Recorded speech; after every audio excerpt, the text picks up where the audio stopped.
रजीम बिस्मिल्लाहिर्रहमानिर्रहीम। मेरा नाम डॉक्टर खालिद महमूद है। मैं आज आप सबको जो धान की काश्त है उसके मौजू के ऊपर जो हमारी सावी बैठक है उसमें खुशामदीद कहता हूँ। आज की हमारी सावी बैठक में मोअज़्ज़ज़ मेहमान हैं मुदस्सर अली साहब जो साइंटिफिक ऑफिसर हैं राइस रिसर्च इंस्टीट्यूट काला शाह काकू, और हमारे साथ होंगे डॉक्टर मोहम्मद इकबाल साहब।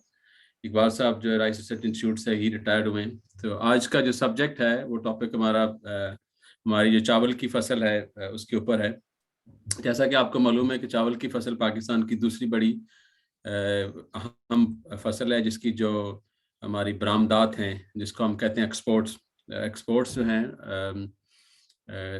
कपास के बाद दूसरे नंबर पर जो हमारी एक्सपोर्ट्स आती हैं वो चावल की फसल से आती हैं। तो पाकिस्तान ने पिछले साल तकरीबन कुछ $2 अरब के करीब जो है एक्सपोर्ट्स की थी। आपकी जो बरामदात जो है वो चावल से हुई। और सावी का मकसद ये है कि हम किस तरीके से जो है इस मौजूदा हालात में जहाँ पर पाकिस्तान बिल्कुल बड़े मुश्किल मरहले से गुजर रहा है, जहाँ पानी की शिद्दत है, सख्त शिद्दत है। अभी आपने देखा इस वक्त दर्जा हरारत हमारा जो है तकरीबन 50 डिग्री को तक पहुँच गया है।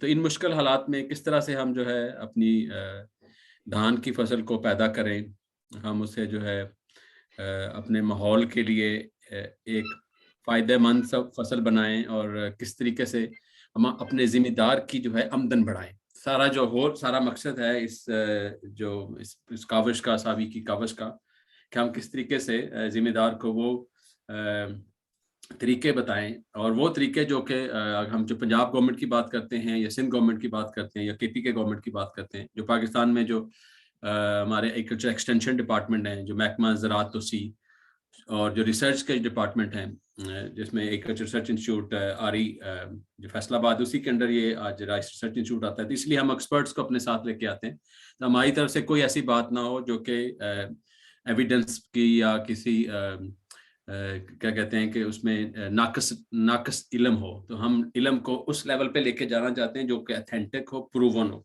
तो ऐसी गलत प्रैक्टिस ना हो जिसको हम प्रमोट करें। तो सावी की यही कोशिश है कि हम जिम्मेदारों को ये मैसेज दें, और इसी मकसद के लिए हम बहुत एहसानमंद हैं, बहुत मशकूर हैं। आज हमारे साथ मुदस्सिर साहब ने ज्वाइन किया, हमारे साथ अभी और भी काफ़ी सारे मोहसिन लोग ज्वाइन करेंगे। तो मकसद ये है कि हम किस तरीके से अपनी पैदावार को बढ़ा सकें, और इस तरह से बढ़ाएं कि उसका जो है ज़िम्मेदार को ज़्यादा से ज़्यादा फ़ायदा हो, और हम अपनी ज़मीन की जो है सेहत उसको बढ़ा सकें। अच्छा, और ज़मीन के अंदर रहने वाले जो फ़ायदेमंद कीड़े हैं, उसका हम कहते हैं सॉइल की जो प्रॉपर्टीज़ जो मेंटेन करते हैं, हम उनको बचा सकें। अपने माहौल की जो आलूदगी है उसको बचा सकें। हम फर्टिलाइज़र किस तरह से अप्लाई करें कि उसका ज़्यादा से ज़्यादा फ़ायदा हो। लेकिन ये चूँकि फसल लगी नहीं है, तो अभी पहले स्टेज पर जो आजकल सीज़न अभी शुरू होने वाला है मूंजी की फसल की, पहले हम वो पनीरी लगेंगे, पनीरी जिसे नर्सरी कहते हैं, नर्सरी लगना शुरू हो भी गई किस जगह पे, और कभी कहीं लगेगी भी सही। तो इसी से मैं अब बगैर मैंने काफ़ी लंबी तकरीर कर ली, सॉरी माज़रत के साथ। लेकिन अब चलते हैं अपने एक्सपर्ट्स की तरफ। मुदस्सिर साहब जी, अस्सलाम वालेकुम। इकबाल साहब शुक्रिया, आपने भी ज्वाइन किया, बहुत मेहरबानी। Thank you. आपने वालेकुम सलाम। आवाज़ आ रही है आपको मेरी? ये आपकी आवाज़ आ रही बिल्कुल। It's okay. बल्कि हम आपसे ही शुरू करते हैं। तो आप इट्स हमें ओके। बताइए कि आज हम इस वक्त तकरीबन 14 मई है, कल 15 मई होने वाली है।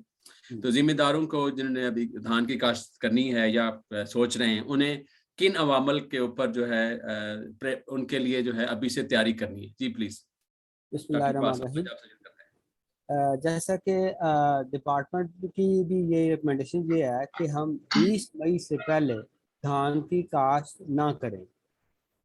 इसके पीछे बहुत सी रिसर्च है और उसके बाद ये रिकमेंडेशन दी गई है। लेकिन आजकल जो है ना, हमारा ट्रेंड ये चल पड़ा है कि हमारे किसान भाई वो चाहते ये हैं कि बस उधर से हमारा जो है ना फील्ड फारग हुआ, और हमने उसको पहले से वो नर्सरी उसमें तैयार करके रखी होती है, और जल्द से जल्द वो चाहता है ट्रांसप्लांट कर दे, और वो जा रहा है डबल क्रॉपिंग पे। डबल क्रॉपिंग का ट्रेंड सिर्फ उन ममालिक में सक्सेसफुल है जहाँ पे उसके रिसोर्सेज हैं। देखिए, जहाँ आपने एक फसल की जगह दो फसल लेनी है तो आपको रिसोर्सेज भी उतने ही चाहिए। ये नहीं हो सकता कि आप कहें जी हम बगैर रिसोर्सेज को मैनेज किए हुए उसको हम डबल क्रॉपिंग लें।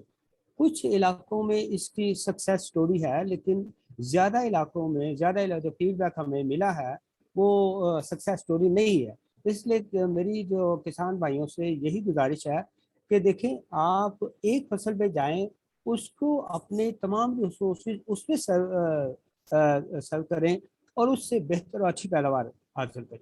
ये आपके लिए बेहतर है, बजाय इसके कि आप देखिए, इस बारे में हम रिसर्च कर रहे हैं, हम भी चाह रहे हैं कि किसान का फायदा हो, डबल क्रॉपिंग के हम रिसर्च कर रहे हैं, लेकिन उसकी आउटकम जब तक नहीं आ जाएगी, जब तक डिपार्टमेंट की तरफ से रिकमेंडेशन नहीं आ जाएगी, आप काइंडली इस ट्रेंड को थोड़ा सा डिस्करेज करें। ये बहुत शुक्रिया इकबाल साहब। हम इसी चीज को अभी आगे लेके चलते हैं, जो आप डबल फसल की बात कर रहे थे। लेकिन ये कि अब हमें अभी चूंकि अभी तो पहले तो अपनी वो लगानी है, क्या कहते जी हैं, हाँ, पनीरी लगानी है। पनीर लगानी, ठीक। तो पनीरी के लिए मतलब मौजूद टाइम और जो अपने पनीरी के प्लाट हैं उनको किस तरह से आपने प्रिपेयर करना है, और क्योंकि फिर हमने कल अगर इस पनीरी को आगे जाके लगाना है मशीन के साथ, तो इसके सिलसिले में पहले चलते हैं, ये पहले मुदस्सिर साहब की तरफ जाते हैं। अब मुदस्सिर आप बताइए कि अगर हमने मशीन के साथ लगानी है पनीरी, तो उसके लिए हमें क्या ऐसे तदाबीर जो है वो करनी चाहिए, और मशीन की जरूरत क्यों महसूस हुई हमें? जी जी प्लीज मुदस्सिर साहब। सब अस्सलाम वालेकुम। सबसे पहले मैं इसकी थोड़ी हिस्ट्री बताना चाहूँगा मैकेनाइज्ड ट्रांसप्लांटिंग की वर्ल्ड वाइड और पाकिस्तान में। ये पहला मैकेनिकल राइस ट्रांसप्लांटर 1960 में जापान में बनाया गया था, और उस वक्त ये सिर्फ सिंगल रो था, और इसकी स्पीड जो है वो मैनुअल ट्रांसप्लांटिंग से भी 10 टाइम्स 10 गुना कम थी। With the passage of time उन्होंने इसमें इम्प्रूवमेंट की, फार्मर्स के साथ मिलके उनकी वहाँ जो मैन्युफैक्चरिंग कंपनियां थी इंजीनियरिंग के हवाले से, उनके साथ मिलके, और आज ये इस स्टेज में है कि जो है ना जीपीएस ऑपरेटेड भी आ चुके हैं, बगैर ड्राइवर के जो चलते हैं फील्ड के अंदर। पाकिस्तान में ये 97 में rice research institute college Chicago में ग्रांट आई थी इनकी, जिसमें मोर देन 30 राइस ट्रांसप्लांटर आए थे।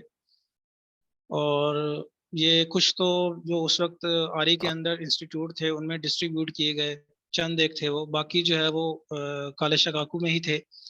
और वो जो प्रोग्रेसिव फार्मर थे उनको दिए गए थे फ्री ऑफ कॉस्ट, ताकि मैकेनाइज्ड ट्रांसप्लांटिंग को प्रमोट किया जा सके। लेकिन उस वक्त भी फार्मर्स का जो फीडबैक थी वो इतनी इंकरेजिंग नहीं थी, और उन्होंने भी पसंद नहीं किया, क्योंकि इसमें मेन हर्डल जो थी वो नर्सरी रेजिंग की थी, जो कि एक रवायती तरीके से हट के थी। तो ये उस वक्त चूंकि हमारी लेबर और वो फार्मर भी उस चीज़ के आदी नहीं थे कि ये नर्सरी कैसे रेज की जाए, तो ये कोई इतनी प्रमोट नहीं हो सकी। फिर 2010 में दोबारा काविश की गई, अच्छा। एक पार्क का प्रोजेक्ट का, उसके थ्रू तकरीबन 2 साल का प्रोजेक्ट था वो थ्रू सर्विस प्रोवाइडर की गई। तो उसमें ये था कि जो भी तो उसको गवर्नमेंट की तरफ से दिया जाएगी, इंसेंटिव दिया जाएगा, जो सर्विस प्रोवाइडर था उसको दिया जाएगा। लेकिन वो भी सक्सेसफुल ना हो सका, इतना एरिया का है, सक्सेसफुल नहीं हो सका। तकरीबन 450 एकड़ 2 साल के अंदर लगा।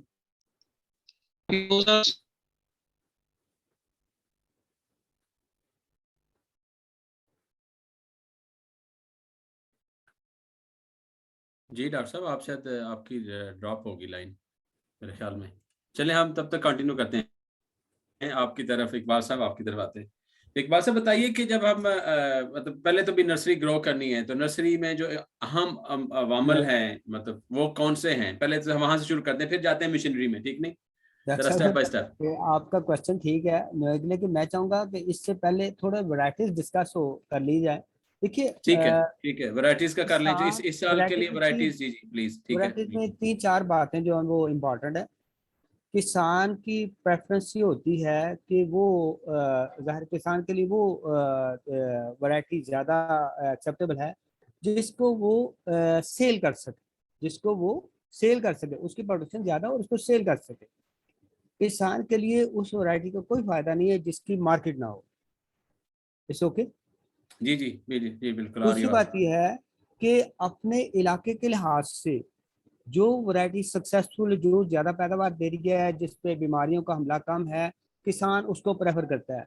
देखिए 385 के बाद उसको जब रिप्लेस किया हमारी सुपर बासमती में तो ये 96 में अप्रूव हुई, तो टू डेट इसकी जो वर्थ है वो कायम है।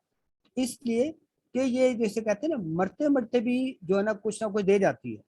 अगर कोई क्लाइमेटिक ऐसी हज़ार्ड आ जाती है, कोई इवन जो अगर बारिश, इसकी स्पेशलिटी है कि अगर बारिश का पानी खड़ा हो जाता है, कोई 5-10 दिन हफ्ता खड़ा रहता है, उसके बाद भी ये सर्वाइव कर जाती है और उसमें यील्ड में इतना लॉस नहीं होता। जबकि अदर वैरायटी उसको अगर सुपर बासमती के अलावा कोई वैरायटी लगाएंगे तो वो उसको हमें हो सकता है टोटली फेलियर दे दे। इसलिए जो इलाके हैं सियालकोट, ये शकरगढ़, सियालकोट, नारोवाल और गुजरावाला के इलाके, इसमें सुपर बासमती ज़्यादा काश्त की जाती है। जो इसके डॉक्टर साहब अलावा आपकी मैं बात कर रहा हूँ इकबाल साहब, ये अभी 36 साल हो गए। आपने कहा कि अगर ये फर्ज करो 1986 में ये वैरायटी आई थी, 96 में 96 में, अब अच्छा, वो तो फिर 26 साल हो गए। ठीक है, ठीक है। तो फिर तो ऑलमोस्ट क्या कहते हैं 96 में आई है, तो तकरीबन 14 साल वो, और ये 22 ये ऑलमोस्ट, ठीक है, 14 और 22। टू डेट इसकी सुपीरियरिटी जो है ना वो कायम है। No no match in the world, quality wise no match in the world. ये मेरा जो टीम ये है कि no match in the world quality wise, ठीक है। इस पे डिजीज का क्या, इस पे जो हम अक्सर एक जो हमारा ब्राउन स्पॉट की डिजीज होती है, तो इस पे डिजीज का क्या है अटैक? देखिए, अक्सर जो हम जो बात हमने करते इसके मुकाबले में हम सुपर गोल्ड लेके आए ना, सुपर गोल्ड में बासमती, सुपर बासमती प्लस इसमें BLB रेजिस्टेंट जीन हमने इसको इनकॉर्पोरेट किए। तो ऐसे कौन सा? इलाके जहाँ पे BLB के खिलाफ इसके जो ज्यादा इस पे हमारी सुपर बासमती पे बहुत से इलाकों में देखने में आया था, रिपोर्ट्स ये थी कि इस पे BLB का अटैक ज्यादा होता है। इस ओके, ये उस जिम्मेदारों चीज को को बताएं, ये कौन सी बीमारी है सर? थोड़ी सी बीमारी का जरा अपने अल्फाज में बताएं। बैक्टीरियल लीफ ब्लाइट, जिसको जो जो पत्तों के ऊपर आ जाते हैं। अच्छा, पत्तों ठीक है। का जरासीमी जो छाव जिसको कहते हैं, उसके अगेंस्ट इसमें जीन्स इनकॉर्पोरेट किए गए हैं। और ये उन इलाकों में जो हॉटस्पॉट जहाँ पे ज्यादा अटैक होता है BLB का, उस पर ये सक्सेस मिला। उस सुपर बासमती की तमाम क्वालिटीज के साथ इसमें रेजिस्टेंस मौजूद। ठीक है, और इसकी पैदावारी सलाहियत कितनी है? कितने मान जो है आपने? पैदावारी सलाहियत भी उतनी आएगी जितनी सुपर की आती है।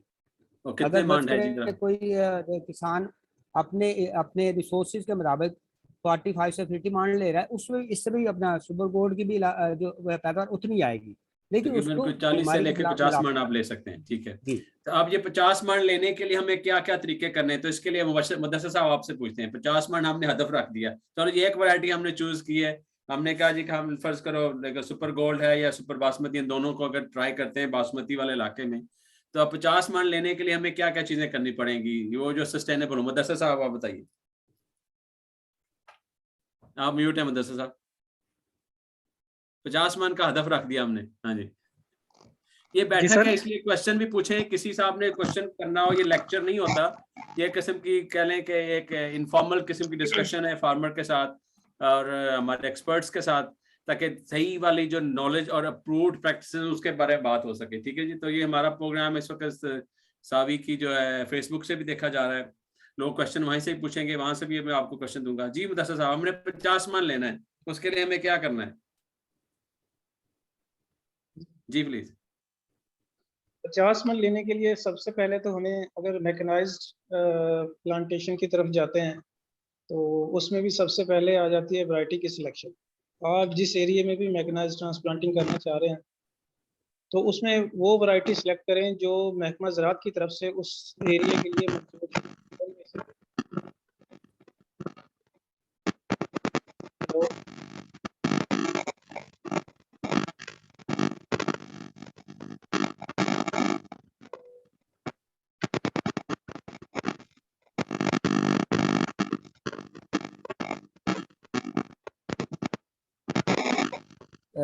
डॉक्टर खालिद साहब। हेलो जी जी सर, ये जी जी प्लीज। सर, मेरी आवाज़ आ रही है?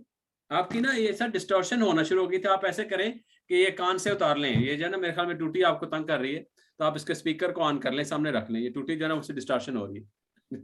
सॉरी, ये इसको माइक को टूटी कहते हैं। चलो जी, डॉक्टर साहब, तुसी अपना माइक सेट करो। इकबाल भाई आप बताइए कि आपने 50 मन लेना है तो उसके लिए क्या क्या करना पड़ेगा? क्या पहली चीज आपने वैरायटी तो बता दी, अब उसके बाद दूसरा स्टेप क्या है? देखिए मैंने सुपर बासमती से शुरू किया था, आपने अगली वैरायटी तो आने नहीं दी है। अच्छा ठीक है। उसके बाद नेक्स्ट सिलेक्शन हमारे पास है PK 1121 एरोमेटिक। अच्छा 11-21 ठीक हो गया। अच्छा है, खुशबू वाली। देखिए वो जी हाँ, ठीक है जी। इसकी मार्केट वैल्यू बहुत ज्यादा है। टू डेट भी इसका जो चावल है वो सबसे महंगा बिक रहा है। अच्छा जी। ठीक है।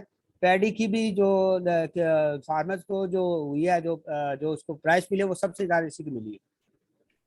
अच्छा कितनी प्राइस थी इसकी जो मूंजी की पिछले साल, पिछले सीजन में? 2200, 2300, 2400, 2800 तक गई है। 2200 रुपए से लेके 2800 रुपए तक गई है, ठीक है जी। जबकि इसके नेक्स्ट जो सुपर बासमती उसकी 2200, 2300 से ज्यादा नहीं मिली। अच्छा अच्छा, ये तो ये देखिए ये 1121। हाँ जी। ये मार्केट ट्रेंड, ये जो हमारी जो एक्सपोर्ट से जो फीडबैक आता है उसी की बुनियाद पे, क्योंकि एक्सपोर्ट में इसको ज्यादा मिल रहा है, ज्यादा पैसे मिल रहे हैं, इसलिए इसका लाइकवाइज उसको फार्मर्स को उसका बेनिफिट जा रहा है और उसको प्राइस है। अब होता ये है कि जब फार्मर्स देखते हैं कि जो वो जो लास्ट सीजन की बात है ना, जो लास्ट सीजन में उसको प्राइस मिली, उसी के बुनियाद पे उसने इस साल की प्लानिंग किया। और टू डेट ये सूरत हाल ये है कि इसका बीज और उसका किसान बासमती का बीज वो शॉर्ट हो गया। उसकी अवेलेबिलिटी कम हो गई है मार्केट में, वो नहीं मिल रहा। अगर मिल रहा है तो उसके प्राइस ज्यादा डिमांड कर रहे हैं। ये किसान बासमती चौथी चौथी वैरायटी हुई। पहले आपने एक बताई, एक नंबर 1 आप सुपर पहले बताई बासमती, आपने, बासमती सुपर बासमती है, फिर उसके बाद आपने गोल्ड बताई, तीसरी आपने बताई 11-21, और तीसरी किसान बासमती है। ये मैंने ये अपना पहली सुपर बासमती बताई, दूसरी PK 11 एरोमेटिक, तीसरे नंबर पे किसान बासमती। ठीक है। हाँ, और चौथे नंबर पे आती है PK 386, जिसको हम लाल 86 कहते हैं। लाल 86 ठीक हो गया। ये लाल देखिए मैंने 86। जैसे आपको पहले बताया ना कि जैसे मुदस्सिर साहब ने भी जिक्र किया कि ये वैरायटीज जो है एरिया स्पेसिफिक है। मतलब जहाँ पे किसान ने 86 लगानी है उसे 86 लगानी है, और जहाँ उसे सुपर लगानी है उसे सुपर लगानी है। इसी आप जरा तरह एरिया भी बताएं जी, एरिया बताएं कि ये गुजरांवाला ये है या आपका हाफिजाबाद है, तो 86 किधर लगेगी, थोड़ा सा स्पेसिफिक थोड़ा सा। और प्लीज थोड़ा सा ना जी उर्दू से मतलब पंजाबी वाला भी थोड़ा सा हो, ताकि फार्मर के हाँ को समझ भी आ जाए। ठीक है, आपकी बात इंग्लिश की बिल्कुल है। टर्मिनोलॉजी हम ना इस्तेमाल करें, सॉरी, देखिए मैं खुद टर्मिनोलॉजी यूज कर गया। जब हम हाफिजाबाद को आगे की तरफ जाते हैं ना, ये फैसलाबाद के साथ और वो उधर आगे ये इलाका जो है सांगलाइल का और साथ जो है ननकाना साहब का, इस इलाके में 86 ज्यादा है। कांगला हिल 86 के लिए हो गया जी, और ठीक हो गया। 86 ननकाना, लाल, 86 लाल, ओके ठीक है। लेकिन ओके जी। जो हमारे ट्रेडिशनल इलाके, जो हमारे काला ट्रैक्ट है, इसमें भी 86 लगती है, लेकिन वो पॉकेट्स में लगती है, क्योंकि किसान ने को अपने चाहिए ना फील्ड अर्ली उसने करने हैं, उसको चाहिए कि मेरा फील्ड जल्दी फारग हो जाता है, तो इसमें मैं फॉर्डर लगा सकूं, उसकी मजबूरी है अगेती कि वो जी, उसने अगेती। PK 386 लगानी। ठीक हो गया, ठीक ठीक है। हो गया। इसके बाद PK 386 के बाद हमने 3 वैरायटी दी थी, किसान, चिनाब और पंजाब। किसान, चनाब और पंजाब, ठीक है जी। उसमें से चनाब ने भी क्लिक किया और किसान ने भी क्लिक किया। चनाब ने इन सेंस क्लिक किया कि इसकी पैदावार 80 मन तक रिपोर्ट हुई है, 80 मन फी एकड़। ठीक है। अच्छा अच्छा हाँ, ठीक है, 80 मन और जो है ये। ये जो हमारा इलाका है ना, गुजरात से आगे मंडी बहाउद्दीन का इलाका, इसमें इसने बहुत अच्छा परफॉर्म किया। और आहिस्ता सा हम देख रहे हैं कि फार्मर्स का फीडबैक ये आ रहा है कि ये 86 को रिप्लेस करेगी। अच्छा, आप इस थोड़ा सा बताएं कि क्या वहाँ पे जमीन का जो है उसमें नमकियात की कोई और तरह का है, पानी क्या है इसकी, या मौसम का तब्दीली है, तो किस वजह से ये वहाँ पर ज्यादा फायदेमंद है, तो बताएंगे क्या? देखिए थोड़ा सा ये जो गुजरात का इलाका है, थोड़ा सा काला ट्रैक्ट से थोड़ा सा हटके है, इसकी जो एनवायरमेंट है उसने उसको एक्सेप्ट किया, और वहां से हमें फीडबैक जो है ना वो 80 मंथ तक आया। 80 अच्छा, मंथ इसकी पैदावार आई है। ठीक है। तो ये हमारी आम इसकी खुशबू भी वैसी है, चावल का चावल दी लंबाई फ्रैंकली कितनी है, स्पीकिंग मोटा कितना है? डॉक्टर साहब, फ्रैंकली स्पीकिंग, जैसे कि हम कहते हैं ना 86 में, वो 86 बासमती नहीं है। अगर बासमती और नॉन बासमती को कंपेयर करें ना, तो 86 बासमती हम उसको बासमती नहीं डिक्लेयर करते। ये लॉन्ग रेन है, long rain fine. Likewise Chenab जो है ना, वो भी लॉन्ग रेन फाइन राइस है। अच्छा इट्स ओके। अच्छा, ये बासमती नहीं है, ठीक है। अरे जाहिर है, देखिए मार्केट मार्केट फोर्स उसको करते हैं। ये भी उसी तरह जिस तरह PK 386 है ना, वो उसका ड्यूरेशन कम है। ठीक है जी। और 95 से 100 दिन में पक जाती है, ये भी 95 से 100 दिन में पक जाती है। ठीक है। 100 दिन से लेके 95 दिन में, ठीक है। अच्छा, इधर अभी चलो वापस अब क्योंकि अब थोड़ा सा हम जो है, क्योंकि बैठक का ही मतलब है कि कुछ चीज़ें जो होता ऑर्गेनाइज ना हो, ठीक है जी। गुत्तों थले सवाल, अच्छा जी, कोई क्वेश्चन हो तो वही पूछ लेते हैं।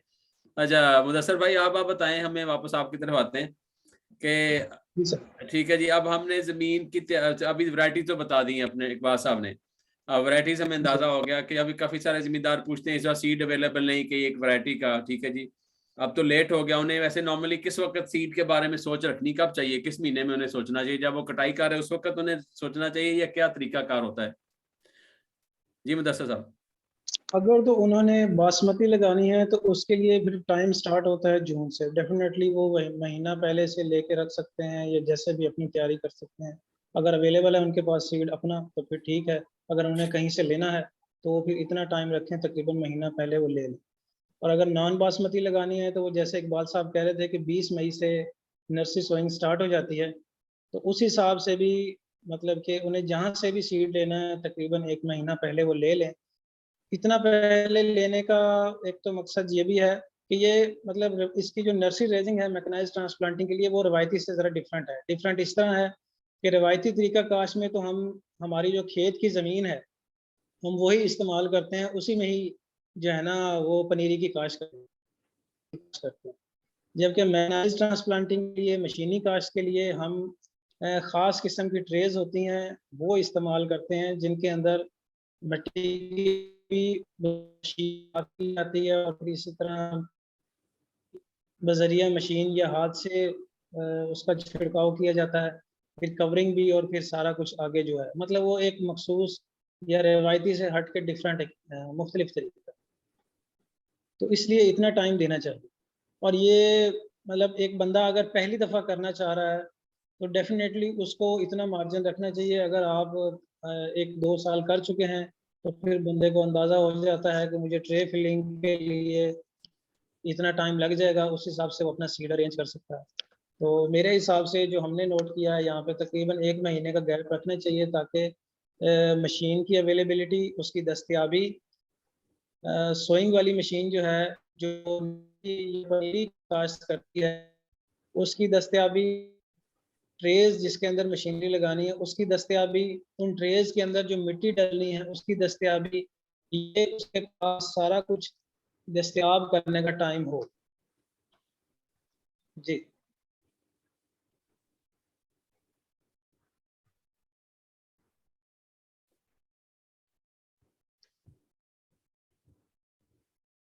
सर, आपकी आवाज़ नहीं आ रही मुझे। म्यूट किया मैं क्या जी, अगर 1 एकड़ की पनीरी बनानी है तो उसके लिए जी हमें सर। ट्रे कितने चाहिए, सीड कितना चाहिए, और जो जो उसका और लवाजमात है कि ठंडी जगह चाहिए, कोई सायेदार जगह, थोड़ा सा स्टेप वाइज बता दें प्लीज। 1 एकड़ अपने धान उसके लिए हमें कम से कम, अगर आपकी नर्सरी सही उसका उगाव है तो 90 से लेके 100 ट्रेज तक चाहिए होती है।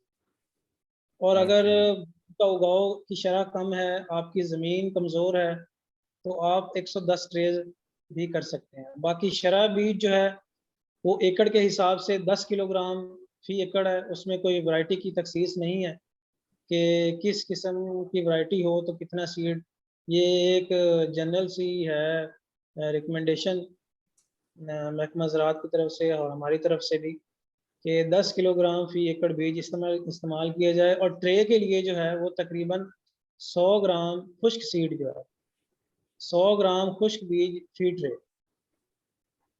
ठीक हो गया, 100 ग्राम हो गया और 100 ट्रे तकरीबन, तो वो 10 किलो बन गया आपका। ठीक है, 10,000 हाँ ग्राम। ठीक है, जी जबरदस्त, तो बड़ा सीधा सीधा तरीका हो गया ना।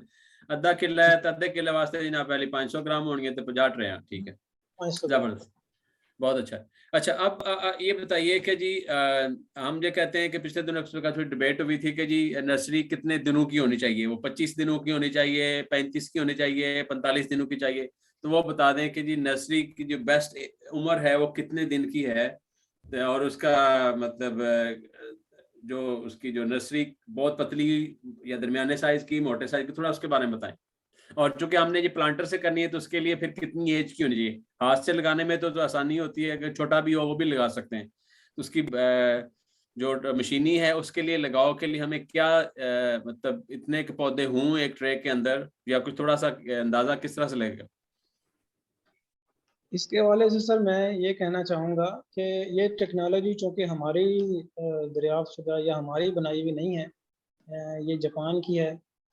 वहाँ जो रिकमेंडेशन है, जो सिफारिशात हैं इस हवाले से, वो दिनों के हिसाब से कम, पौधे की शक्ल सूरत या कह लें कि उसकी कद काट के हिसाब से ज़्यादा है। और उसके लिए वो रिकमेंड करते हैं जी, अगर आपकी मोटी इकसाम है तो 2.5 पौधे, 2.5 से मुराद ये है कि 2 पौधे पूरे और एक आधा निकला होना चाहिए। और अगर दूसरी इकसाम है आपकी तो फिर उसके 3.5 पौधे, मतलब 3 पौधे मुकम्मल और एक पौधा जो है वो, सॉरी पौधा कह रहा हूँ, पत्ते, 3 पत्ते मुकम्मल और एक जो है वो निकल रहा हो अभी, मतलब 3.5। और वो उस वक्त 3.5 जो पत्ते की एज है नर्सरी की, उस वक्त तकरीबन वो 6 इंच की होती है हाइट की। और दिनों के हिसाब से देखा जाए तो वो तकरीबन 20 से 25 दिन उसकी उम्र होती है उस वक्त। हमारे पास जो आपने तो और यहाँ सर कम जनरल, कर दी है डॉक्टर साहब, आपने तो ये मतलब हम तो उस पर डिबेट कर रहे थे 35 और 45, आपने 20 से 25 कर दी। तो ये जी 20 से 25 को वो तो स्पेशल हाइब्रिड के लिए है या बासमती की बात करें? मेरे ख्याल में इकबाल भाई हंस रहे, इकबाल साहब आपकी तरफ आते हैं जी। मुदस्सिर साहब की बात मैंने जो ना मुदस्सिर साहब ने मशीनी हवाले से बताया। मैं जो हमारा ट्रेडिशनल तरीका कार है जो हम पनीरी काश करते हैं कद्दू के तरीके से या खुश तरीके से, उस बारे में जरा ये सबमिशन मेरी ये है कि देखिए 25 से 35 दिन की पनीरी दी बेस्ट वन है। 40 दिन तक ओके, नर्सरी एज 25 से 40 दिन तक ओके। चाहे ये आप कद्दू के तरीके से तैयार करें या खुश तरीके से तैयार करें, 25 से 40 दिन तक की पनीरी इस ओके। इसके हम कहते हैं कि ये अगर आपकी 25 से 40 दिन की तो पनीरी है तो आप 2 पौधे फी हील लगाएं, दो पौधे लगा दें तो आपको जो है ना ऑप्टिमम आप उससे ये ले सकते हैं। अगर आपकी नर्सरी नर्सरी की एज ज़्यादा हो गई है, 40 दिन से ज़्यादा हो गई है, तो उसमें आपको जो है ना आपकी जीड लाइफ कम हो जाएगी। उस पर आपको 3 पौधे लगाने पड़ेंगे। लो जी, ये तुसी बड़ा एक कॉम्प्लेक्स चीज दस दी है। एक साढ़े जिम्मेदार इधर कोई हाथ उठाया था, ये मुजफ्फर अली साहब आपने हाथ उठाया था, आप कुछ पूछना चाह रहे हैं? पूछें जी, जरा सवाल पूछें। थोड़ा सा इस बैठक को थोड़ा सा इंटरेक्टिव बनाएं, बातचीत करें आपस में। जी जी, आपने कोई सवाल पूछा था सर, मियां मुजफ्फर साहब, आप अपना माइक ऑन करें जी जी प्लीज। सर, मैंने ये पूछना था कि जो सीड को ट्रीटमेंट करना है ना, उसके बारे में पूछना था कि जो मशीनी कास्ट करते हैं उसमें सीड को ट्रीटमेंट करना है तो फिर तो सीड खुश्क नहीं रहेगा। तो सर ये मुदस्सिर साहब ने कहा था कि सीड को खुश्क यूज करना होता है इसमें 100 ग्राम। थैंक यू, बहुत शुक्रिया जी मुदस्सिर साहब, बहुत शुक्रिया जी मियां साहब जी। ये मशीनी काश्त के लिए कोई ज़रूरी नहीं है कि आपने सिर्फ खुश्क सीड ही इस्तेमाल करना है। आप अंगूरी मारा हुआ बीज भी इस्तेमाल कर सकते हैं। मैंने जो खुश्क बीज की बात की थी, मैंने वज़न के हिसाब से की थी कि ट्रे के अंदर जो बीज है वो 10 ग्राम खुश्क बीज के हिसाब से उसका शरा बीज होगा। बाकी ये मशीन पर डिपेंड करता है, क्या आपके तरीक़ा काश्त पे डिपेंड करता है। अगर आप हाथ से मैनुअल तरीके से लेबर से करवा रहे हैं, ट्रेज की फिलिंग, उनकी भराई करवा रहे हैं, तो भी आप जो है अंगूरी मारा हुआ बीज भी इस्तेमाल कर सकते हैं, खुश्क बीज भी इस्तेमाल कर सकते हैं। और अगर आप मशीन के जरिए कर रहे हैं तो भी वो बीज वो अंगूरी मारा हुआ भी हो सकता है, और मारा हुआ बीज से मुराद ये बिल्कुल नहीं है कि वो पानी से लबालब भरा हुआ हो, या आपने अभी ही जिस हौज में उसकी आपने भिगो के रखा था उसमें से अभी निकाला हो, ऐसा नहीं। मतलब वो अपने अंदर नमी तो रखता हो, लेकिन वैसे उसकी सतह पे, बीज की सतह पे पानी ना हो। जी बहुत सर, शुक्रिया। ठीक हो गया। और एक ये क्वेश्चन था डॉक्टर कि साहब, वो इकबाल साहब मशीनी कुछ बताने लगे। डॉक्टर जो साहब गीला लास्ट बीज करें। होता है वो उसमें नर्सरी की काश्त के दौरान मशीन के अंदर फंसता है, वो चोक कर देता है आपका, वो ट्रेज खाली रह जाती हैं, उसमें फिर बाद में गैप। वो मशीन आप कोई भी इस्तेमाल करें, चाहे वो स्टेशनरी मतलब साकिन मशीन जो बिजली से चलने वाली है वो, या जो चाइना की आई हुई है पीटर इंजन वाली या मोटर वाली जो मशीन खेत में चलती है, साथ साथ ट्रे भी जाए बेशक वो, अगर बीज के अंदर नमी इस तरह होगी कि बीज इटसेल्फ या खुद भी आपस में एक दूसरे के साथ चिपके हुए हैं, इतना ज़्यादा पानी है उनके अंदर, तो बीज इस्तेमाल ना करें, उसे हवा लगवाएं, उसे खुश करें। और जहां तक बात है अंगूरी मारे हुए की भी, तो अंगूरी मारा हुआ बीज इतना हो कि उसके अंदर से जो नन्हा पौधा निकला हुआ है वो 1 मिलीमीटर, मिलीमीटर बहुत मतलब छोटा सा एक कह लें कि पैमाइश है, उससे ज्यादा ना हो। 1 मिलीमीटर से ज्यादा जो है ना वो रिकमेंड नहीं है अंगूरी मारा हुआ बीज। बहुत शुक्रिया मुदस्सिर साहब। आप जाते हैं जरा इकबाल साहब की तरफ। इकबाल साहब एक चीज बताइए, हमने ये ना कपास में तो डॉक्टर अक्सर साहब, मैं आपकी करते हैं। बात काट रहा हूँ। जी जी सर, मैं एक सेकंड, मैं मैं एक क्वेश्चन को थोड़ा सा एक्सक्यूज मी, वो क्वेश्चन अरेंज कर। हाथ तो खड़े अच्छा, हो, लेकिन मैं चाह रहा हूँ कि मुदस्सिर साहब की बात को थोड़ा सा ब्रीफ कर, उसके बाद आप क्वेश्चन कीजिएगा, ठीक है? जी जी अब प्लीज। मुदस्सिर साहब ने जैसे कहा ना, देखिए लास्ट टाइम मेरा एक्सपीरियंस है, मैंने मैकेनिकल ट्रांसप्लांटिंग करवाई है।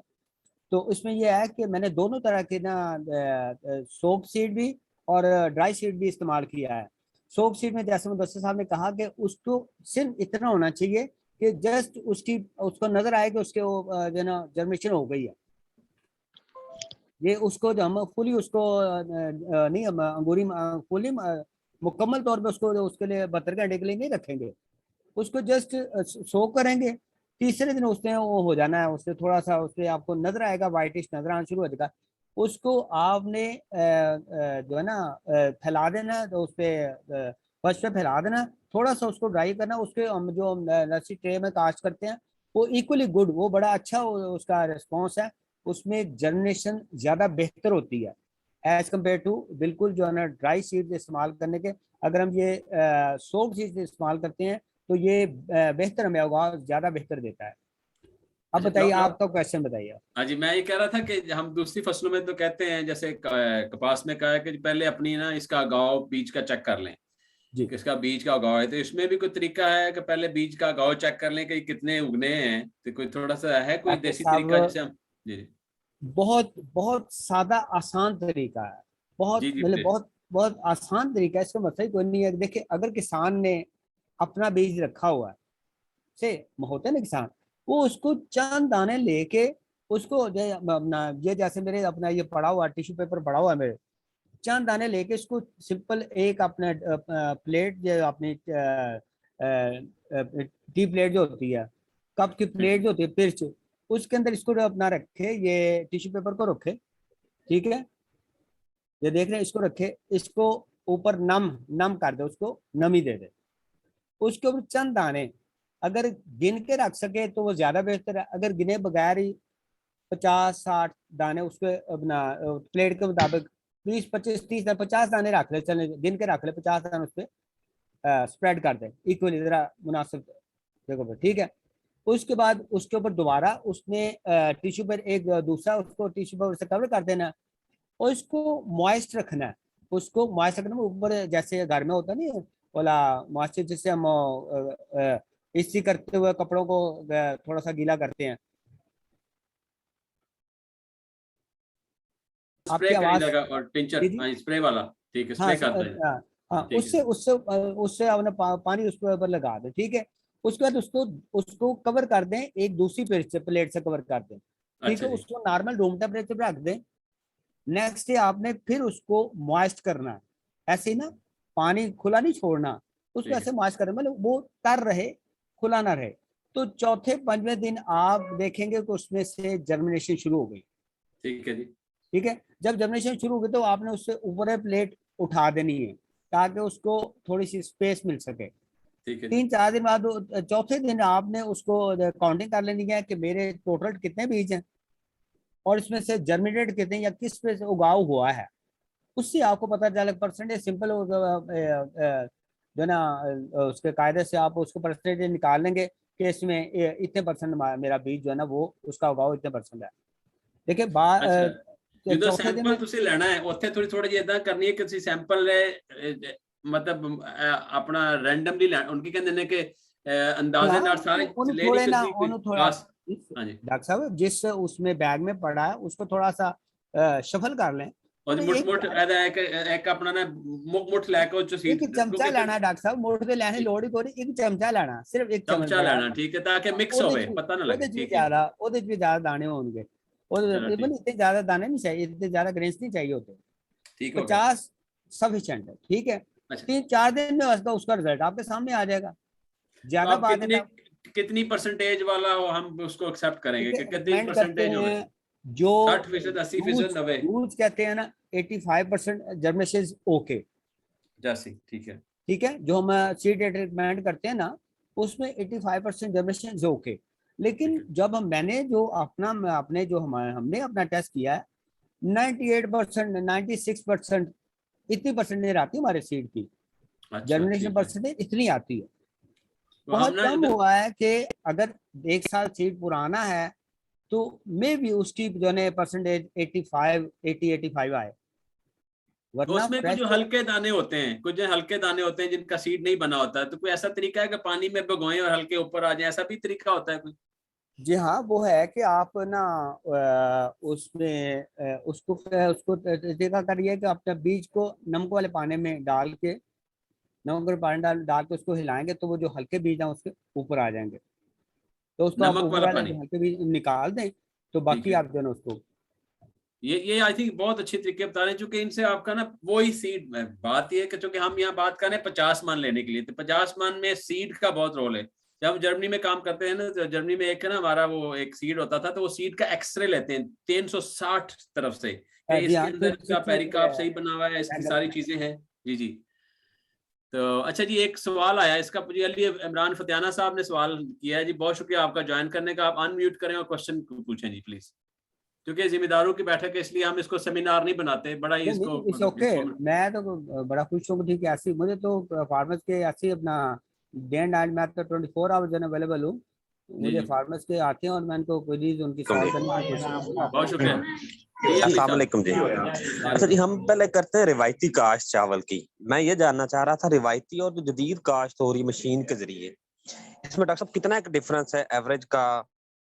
हम रिवायती काश्त से भी 60+ जा रहे हैं इधर साहिवाल में सर, ठीक है, और जो अब जदीद काश्त है ये मशीनी, जरा इसके बारे में मुझे बता दें कि मैक्सिमम बंदा कहाँ तक जा सकता है इसमें एवरेज वाइज, और इसमें क्या फायदे क्या है जिम्मेदार के लिए? बहुत शुक्रिया। सब आप बताना चाहेंगे कि जी प्लीज मुदस्सिर साहब पहले पूछ लें। आप अगर बताना चाहें तो आप बता रहे पहले। नहीं पहले मुदस्सिर साहब से पूछ मैं अपना एक्सपीरियंस शेयर कर दूंगा जी। मुदस्सिर साहब, अगर आप इसका क्वेश्चन का जवाब देना चाहें तो आप दे दें, उसके बाद मैं आपको ना एलैबोरेट कर दूंगा। ठीक, क्वेश्चन अंडरस्टैंड कर लिया ना? जी, मशीनी काश्त की तरफ जो हम आ रहे हैं उसमें मेन जो एक वजह है, बुनियादी वजह जो है वो काश्त के दिनों में लेबर, वो यहाँ जो हमारे रिवायती इलाके हैं चावल की काश्त के, उनमें तो बहुत ही एक किस्म का कह लें कि बड़ा मसला है। तो लेबर है, जो लाबे हैं जिसको पंजाबी में कहते हैं, बुकिंग भी हो जाती है लेकिन उसके बावजूद भी वो दस्तयाब नहीं हो पाते वक्त पे, जिसकी वजह। जी साहब जो नहीं बोल रहे वो जरा अपना माइक म्यूट रखें, वरना फिर उन्हें जी मैं म्यूट कर देता हूँ शायद साहब। ठीक है, तो वो लेबर जो है अदम दस्तयाब होने की वजह से काश्त जो है वो भी देर से होती है, और फिर अल्टीमेटली बिलाखिर जो है ना उसकी पैदावार भी जो है मुतासिर होती है।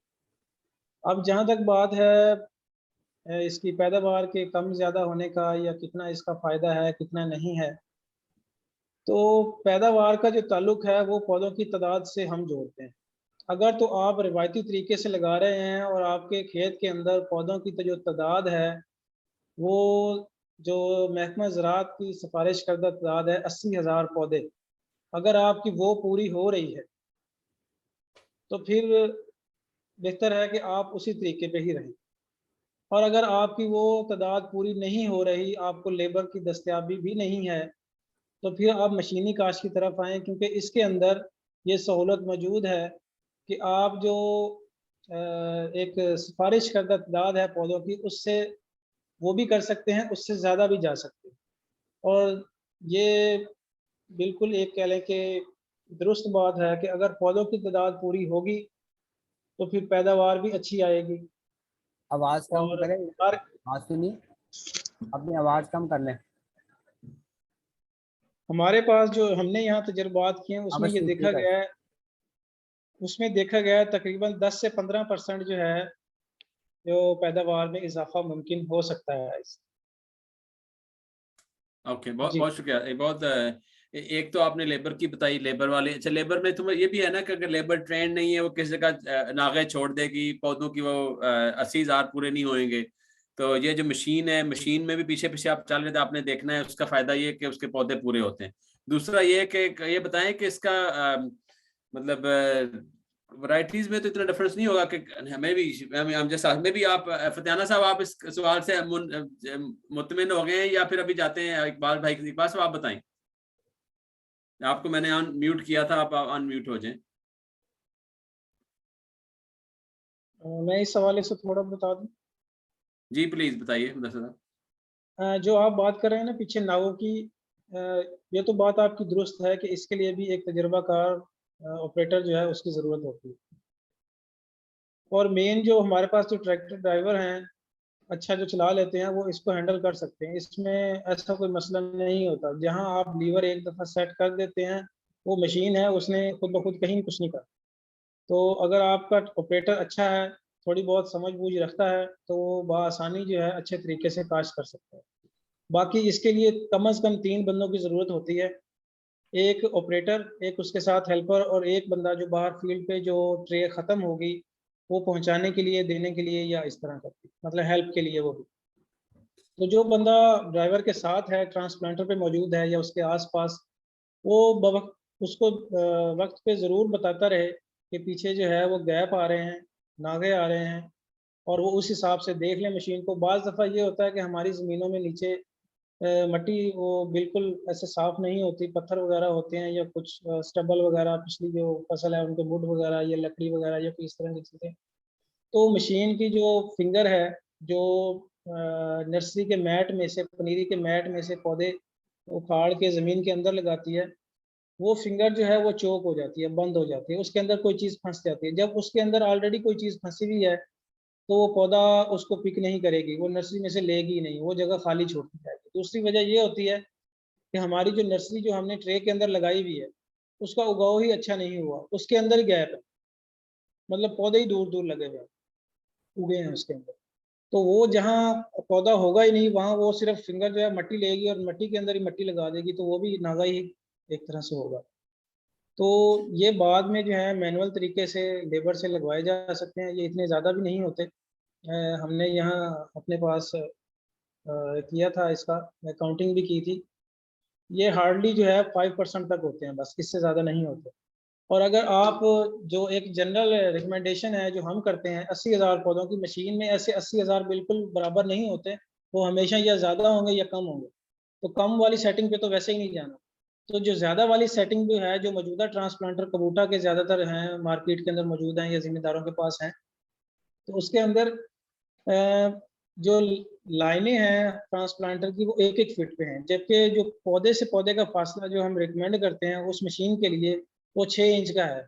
अगर इस सेटिंग पे रख के चलाते हैं तो पौधों की तादाद तकरीबन 87,000 बनती है। तो इसमें अगर कोई गैप अगर थोड़े बहुत आ भी जाते हैं, 5% भी फर्ज करो अगर आ जाते हैं, तो फिर भी 80,000 के करीब करीब आप इससे नेक्स्ट सेटिंग पे भी जा सकते हैं, जिसमें पौधे से पौधे का फासला 6 इंच से कम हो जाएगा, आपके पौधों की तादाद और बढ़ जाएगी, और गैप अगर हो भी जाते हैं तो उससे इतना फर्क नहीं पड़ता। मतलब आपकी, मतलब गैप होने के बावजूद भी आपकी पौधों की तादाद अगर पूरी हो रही है तो फिर उसमें इतनी परेशान होने की ज़रूरत नहीं है। ठीक है। जी। अच्छा, अभी हमने एक ही मेथड डिस्कस किया है, लेकिन पहले चले अभी इकबाल भाई की तरफ जाते हैं, फिर जाते हैं दूसरे मेथड की तरफ जो हमने वो जिसे कहते हैं वो ड्राई सोइंग राइस जो है। तो पहले जी इकबाल भाई आप जरा इसके जरा कुछ तसल्ली बख्श हमें एडिशनल कोई सजेशन देना चाहें प्लीज। जो ये जो क्वेश्चन किया गया इस बारे में, या जी फतेहाना साहब ने जो क्वेश्चन किया था जी कि हम जो बिल्कुल मशीनी तरफ क्यों जाते हैं, और मशीनी का ये भी बता दें कि इसकी लागत क्या आती है। अगर आप चौकों से लगवाते हैं तो एक मजदूरी कितनी होती है, और मशीन से लगवाते हैं और एक घंटे में या एक दिन में कितने एकड़ लाग सकती है, थोड़ा सा और भी एडिशन डॉक्टर साहब, कीजिए। मैं आपको फिर वही बात मुदस्सिर साहब, मैं अपने एक्सपीरियंस शेयर करता हूँ। देखिए जैसे मुदस्सिर साहब ने कहा ना कि देखिए वे ये वक्त की ज़रूरत है। जब हमें लेबर टाइमली अवेलेबिलिटी लेबर की नहीं इंश्योर होती तो फिर हमें प्रॉब्लम आती हैं। वो आपकी पनीरी तैयार है, आप लेबर ढूंढ रहे हैं, लेबर मिल नहीं रही है, क्या करें। वो आहिस्ता आहिस्ता 30, 35, 40, जैसे वो पनीरी की बात हो रही थी ना, वो एज जब इनर्सी एज ज़्यादा होती जाती है तो वो जाहिर है आपके वो फिर जब लाभे मिलते हैं तब भी उसको लगाने का आपको जो लॉस होना है पर डे के हिसाब से वो हो रहा है। अंडरस्टैंड। बिल्कुल ठीक है, और जब बिल्कुल ठीक। ये वक्त की जरूरत है कि जब हमें लेबर शॉर्टेज जब आएगी तो लामहला हमने मैकेनिकल ट्रांसप्लांटिंग में जाना है। और मैकेनिकल ट्रांसप्लांटिंग में आहिस्ता आहिस्ता इसमें परफेक्शन आहिस्ता आहिस्ता आएगी। इसमें परफेक्शन आहिस्ता आहिस्ता आएगी। जो हमारे वेंडर्स हैं, जो सर्विस प्रोवाइडर्स हैं, उनमें भी परफेक्शन आहिस्ता आहिस्ता आएगी। अब मैंने ऐसे मतलब जाहिर मेरे अपना मुलाकात हुई ऐसे लोगों से जिन्होंने लास्ट ईयर अच्छा खासा इसका बिजनेस किया है, और मोर देन 150 एकड़ उन्होंने जो गवर्नमेंट ने मशीनें प्रोवाइड की है ना सब्सिडी पे, उसी को यूटिलाइज करते हुए उन्होंने 150 एकड़ जो है ना वो ट्रांसप्लांट किए, और पर एकड़ उन्होंने 8 से 10 हजार रुपया कॉस्ट किया है। 8 से 10 हजार रुपया। ठीक है, इसमें दो तरह के मोड चल रहे हैं। अगर आप अपने सर्विस प्रोवाइडर को ये अथॉरिटी देते हैं कि वो खुद ही लेके खुद ही बीज का भी खुद ही अरेंज करे, नर्सरी को खुद ही अरेंज करे, और आपको आपके फील्ड पे जाके प्रॉपर आपने फील्ड तैयार किया हुआ है, अब उसमें जाके सिर्फ उसको ट्रांसप्लांट करना है। ठीक है। तो उसमें मोर देन 10,000 उन्होंने 10,000 रुपया फी एकड़ चार्ज है। 10,000 से भी ज्यादा उन्होंने चार्ज किया है। उसमें नर्सरी से रेजिंग का भी आ गया, लेकिन नॉर्मली 8,000 से 9,000 पर एकड़ उन्होंने दिया है। 8,000 से 9,000, और अगर लेबर से कराते हैं तो कितने पैसे लगते हैं? लेबर भी इतने लेगी।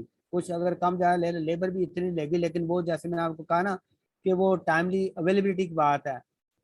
हमें अच्छा, आपने मुझे ना टाइमली लास्ट की बात की है कि अच्छा आप बताएं कि जब हमने ये बासमती की जो फसल जो किस्में हैं इनको लगाने की आखिरी तारीख क्या है, कब तक हमें मुकम्मल करना होगा? अभी तो नर्सरी लगा रहे हैं लेकिन ज़ेन तो बना रहे हैं ना। डॉक्टर साहब, जी ऐसा है कि देखिए जब हम शुरू से शुरू हो जाए ना कि हमने कोर्स वैरायटीज या मीडियम वैरायटीज या हमने 86 लगानी है या हमने चनाब लगानी है, ठीक है, या हमने इवन हाइब्रिड लगाना है, उसके लिए हम 20 मई से हम अपनी नर्सरी सोइंग स्टार्ट कर देते हैं। अगले हफ्ते तो तकरीबन जी हाँ, ठीक बिल्कुल है, अगले हफ्ते चलो 20 मई को ठीक है, नर्सरी स्टार्ट अगले कर। हफ्ते तक ठीक है जी। अच्छा, यानी हाइब्रिड लाना है, उसी जिन्हें लानी है मोटी बासमती, ठीक हो हाँ गया, मोड उन्हें ते लादने शुरू कर देंगे। ठीक अगर हो गया। ਅਸੀਂ ਬਾਸਮਤੀ ਵੱਲ ਜਾਂਦੇ ਆ ਤੇ ਬਾਸਮਤੀ ਜਿਹੜੀ ਨਾ ਉਹ ਜੂਨ ਦੇ ਵਿੱਚ ਤੁਸੀਂ ਕਾਸ਼ਤ ਸ਼ੁਰੂ ਕਰਨੀ ਹੈ।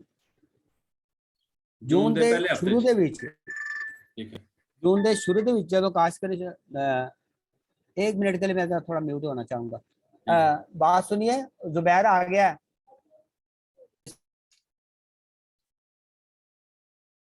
लो जी, अब आप अनम्यूट हो जाए जी, मैंने म्यूट कर दिया था आपको, आप अनम्यूट हो जाए जी इकबाल साहब, आप जी अनम्यूट हो जाए अच्छा डॉक्टर साहब, जी। बात हो रही थी। हाँ देखिए, सबसे पहले अगर आपने आपके मतलब डिफरेंट वैरायटीज में जा रहे हैं या जो भी किसान जो भी वैरायटीज लगाना चाह रहा है, तो सबसे पहले आप काश्त करेंगे जो ना सुपर बासमती, ठीक है। सेकंड नंबर पे आपकी आएगी 11-21। 11 की, ओके जी, ठीक है जी। थर्ड नंबर पे आएगी आपकी बासमती 515। 100, अच्छा बासमती और फोर्थ 515। नंबर पे आएगी किसान बासमती। ठीक है, तो ये आप सोइंग दैट टाइम के हिसाब से बता रहे हैं कि आपने अगर सीट जिसने सिलेक्टेड, अच्छा ठीक है ठीक है। अच्छा, आप चूंकि मैं हमारे साथ जो कुलीग बहुत दूर से भी आते हैं, बिहाड़ी में भी आप चावल चला गया है, भावल नगर में भी लगता है, तो उन इलाकों के लिए कौन सी वैरायटी सूट करती है, वो कोर्स ही लगाएं? उन इलाकों के लिए ज्यादा जो है ना, ज्यादा वहाँ पे कास्ट हो रही है। देखिए बिहाड़ी और बहावल नगर स्पेशली बहावल नगर में PK11 की कास्ट हो रही है या किसान कास्ट हो रही है। ज्यादा ज्यादा एकरेज किसान की और PK11 की है। ये दोनों कोर्स वैरायटी है, मोटे वाले, मोटा चावल ना ना नहीं, सॉरी मैं 11-21 PK11 एरोमेटिक। अच्छा 11 की एरोमेटिक है, ठीक है जी, और खुशबूदार किसान चावल, बासमती। ठीक है। ये दोनों बासमती की हैं, बासमती की किस्में हाँ, हैं, ठीक ये है दोनों ठीक है बासमती है। और सबसे ज्यादा इनकी जो है ना पैडी प्राइस की मार्केट में सबसे ज्यादा इनकी है। ठीक है। तो अब चूंकि गर्मी का मौसम बहुत है, इस वक्त शिद्दत से गर्मी है, उन इलाकों में तो गर्मी जब आपके इन इलाकों से ज्यादा है, गुजरांवाला और इसकी निस्बत 2-3 डिग्री का देखिए डॉक्टर साहब, टेम्परेचर। ये देखिए, ये पहला सीजन है हमारा जो क्लाइमेट चेंज के हवाले से अगर हम बात करें ना, तो ये पहला सीजन है जिसमें हमें फरवरी और मार्च से वो अपना टेम्परेचर मिला जो कि जून जुलाई का होना चाहिए। जी जी जी, आज का टेम्परेचर कालाशाह काकू का 48 48। 47-48। हाँ, मैंने अपना रोजाना की होता है ना, नेट से जो लेते हैं ना फिगर, 48 है। ठीक है, और जैकबाबाद का तो मेरा 50 से क्रॉस कर गया है। जी जी, चलिए जी, और बहुत शुक्रिया। अच्छा, अभी ये क्वेश्चन एक आया, जरा पूछ लेते हैं। ये मुजफ्फर साहब ने फिर हाथ खड़ा किया। मुजफ्फर साहब, आपका सवाल क्या है जी, पूछे जी।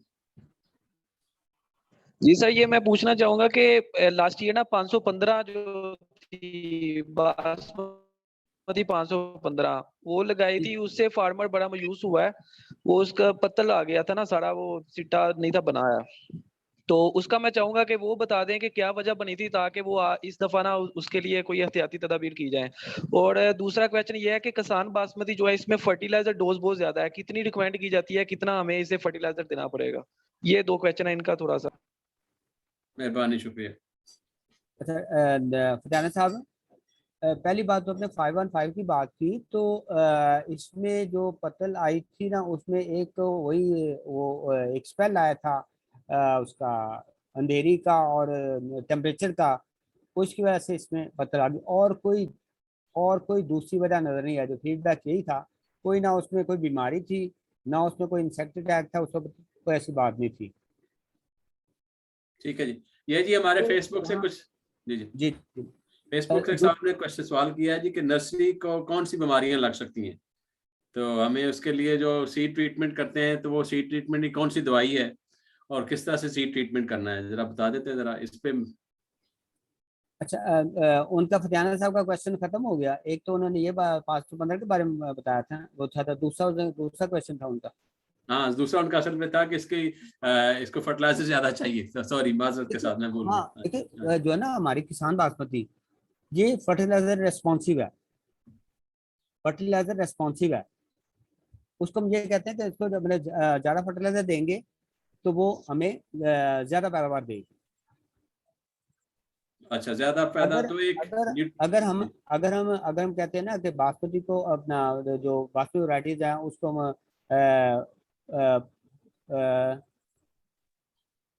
पौने दो, ये जो ना मुझे कैलकुलेशन थोड़ी गड़बड़ हुई, लेकिन आप अपनी जमीन के लिहाज से उसको ज्यादा फर्टिलाइजर डाल सकते हैं, ठीक है। लेकिन एक चीज का ध्यान रहे डॉक्टर साहब, एक चीज का हमने ध्यान रखना है। जब हम फर्टिलाइजर ज्यादा करते हैं और उसको ड्यूरेशन उसका उसका क्रॉप ड्यूरेशन कम है, फर्टिलाइजर हमने ज्यादा डालनी है, क्रॉप ड्यूरेशन उसका कम है, उसको हमने इस तरह मैनेज करना है कि इसको जो है ना उस प्रॉपर स्टेज पे फर्टिलाइजर डाली जाए जिसपे उसका फायदा हो। ये नहीं कि उधर जनाब वो अपना दानों पे पहुंची हुई था, उसके नहीं आए फर्टिलाइजर खाद पा दी हो, कोई ना कोई तो शायद उस वक्त खाद डालने का कोई फायदा नहीं होगा। इकबाल भाई, आपने ये क्वेश्चन जो है फर्टिलाइजर ना, हम ये इनको होल्ड करेंगे, इन्हें कहेंगे जब लग जाएगी ना मुंजी, तो उस वक्त हम फिर ना ना ना तफसील में नहीं जाएंगे। नहीं, मैं इस वाले से ये डॉक्टर साहब बात एक आपकी बात बिल्कुल अर्ज करना ठीक है। चाहता हूँ। जी जी, प्लीज जी, फतियाना जी साहब। जी सर ना, हमारा चूंकि मैं साहिवाल से बिलोंग करता हूँ, मैं अपने आबाओ जदाद से भी सुनता हूँ, प्रैक्टिकल भी है इस वाले से जिस दिन आपने लाभ लगा दी ना चावल की, उससे 40 दिन के अंदर अंदर आपने अपना फर्टिलाइजर प्लान मुकम्मल करना है। इसका वो आप पे डिपेंड करता है, आपके माशी मामला आते हैं, आपने टाइम देखना है। पहले 5 दिन छोड़ के आप उसको स्टार्ट कर देंगे, और 40 दिन के अंदर जो बंदा इसका फर्टिलाइजर प्लान मुकम्मल कर रहा है ना, उसको बहुत अच्छी एवरेज मिल रही है, वो 60 प्लस भी जा रहा है। और जो बंदा इससे लेट करता है इसको 40 डेज के बाद, उसके सर वो प्रॉपर एवरेज रिजल्ट मुझे नहीं सर अभी तक मिले, वो जाया हो जाता है ज्यादा फर्टिलाइजर उसका। बेशक बेशक। जी इकबाल साहब, आप इसका जवाब देना बिल्कुल चाहें? 40 दिन। बिल्कुल, मैं इसकी इनकी बात को सेकंड करूंगा। मैं भी यही बता रहा था कि 45 दिन में आपने उसकी फर्टिलाइजर सारी कंप्लीट कर लेनी है। एक आपने बेसिक उसका फर्स्ट और सेकंड डोज इसमें आपने कंप्लीट कर लेनी है। ये स्पेशली जो है ना, ये किसान बासमती के बारे में। जी जी। जो दूसरियाँ सुपर बासमती या PK 11-21 या बासमती 515, इसमें हम कहते हैं कि आप उसको 3 डोज में डालें, इसलिए कि उनका ड्यूरेशन ज्यादा है। देखिए हमारे तीन स्टेजेस होती हैं। एक वो स्टेज है जो उसकी जर्मिनेशन नर्सरी स्टेज है, ठीक है। उसके बाद उसकी मतलब 1 महीना वो हो गया। उसके बाद जब उसने उसको हमने ट्रांसफर करना, उसके बाद उसकी एक ट्रेनिंग स्टेज है। फिर उसके बाद अगली उसकी स्टेज आती है बूटिंग स्टेज, फिर उसकी फ्लावरिंग स्टेज और मेच्योरिटी स्टेज। तो इन स्टेजेस को मैंने मद्देनजर रखते हुए उनकी फर्टिलाइजर एप्लीकेशन करनी है।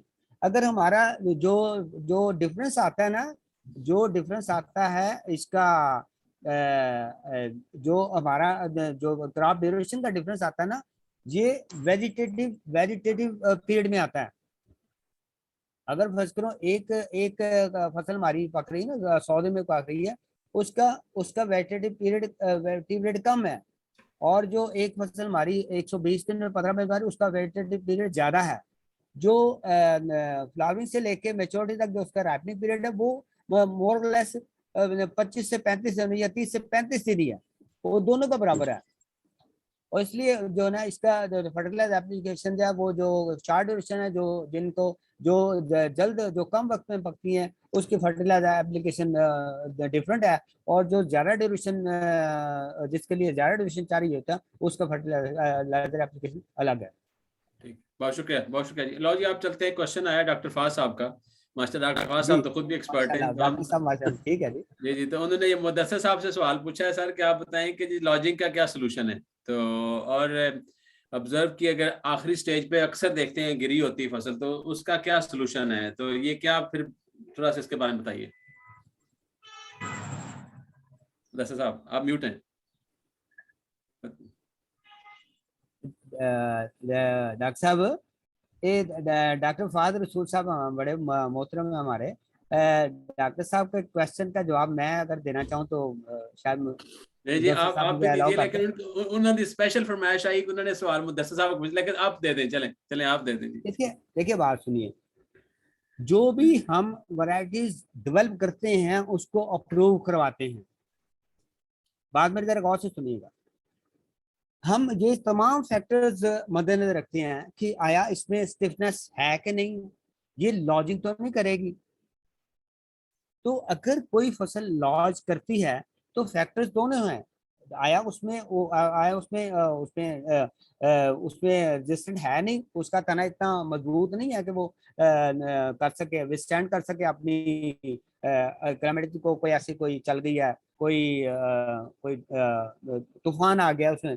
बाकी जब फसल लॉज कर गई है, तो उसके बाद उसका हाल जो है ना, वो शायद पॉसिबल ना हो। वो स्टेजेस पे डिपेंड करता है कि किस स्टेज पे वो लॉन्च की। बात कर ऐसे भी होता है कि उसकी स्टेज ऐसी होती है कि वो दोबारा कुछ ना कुछ हद तक अपनी दोबारा अपनी रिकवरी कर लेती है। लेकिन अगर बिल्कुल लास्ट स्टेज पे लॉन्च की है कि मेरा अपने फ्लावरिंग से गुजर चुकी है, वो मेच्योरिटी की तरफ जा रही है, तो उसका अपना फ्रूट वेट ही इतना होता है कि वो दोबारा उठ नहीं सकती। It's okay.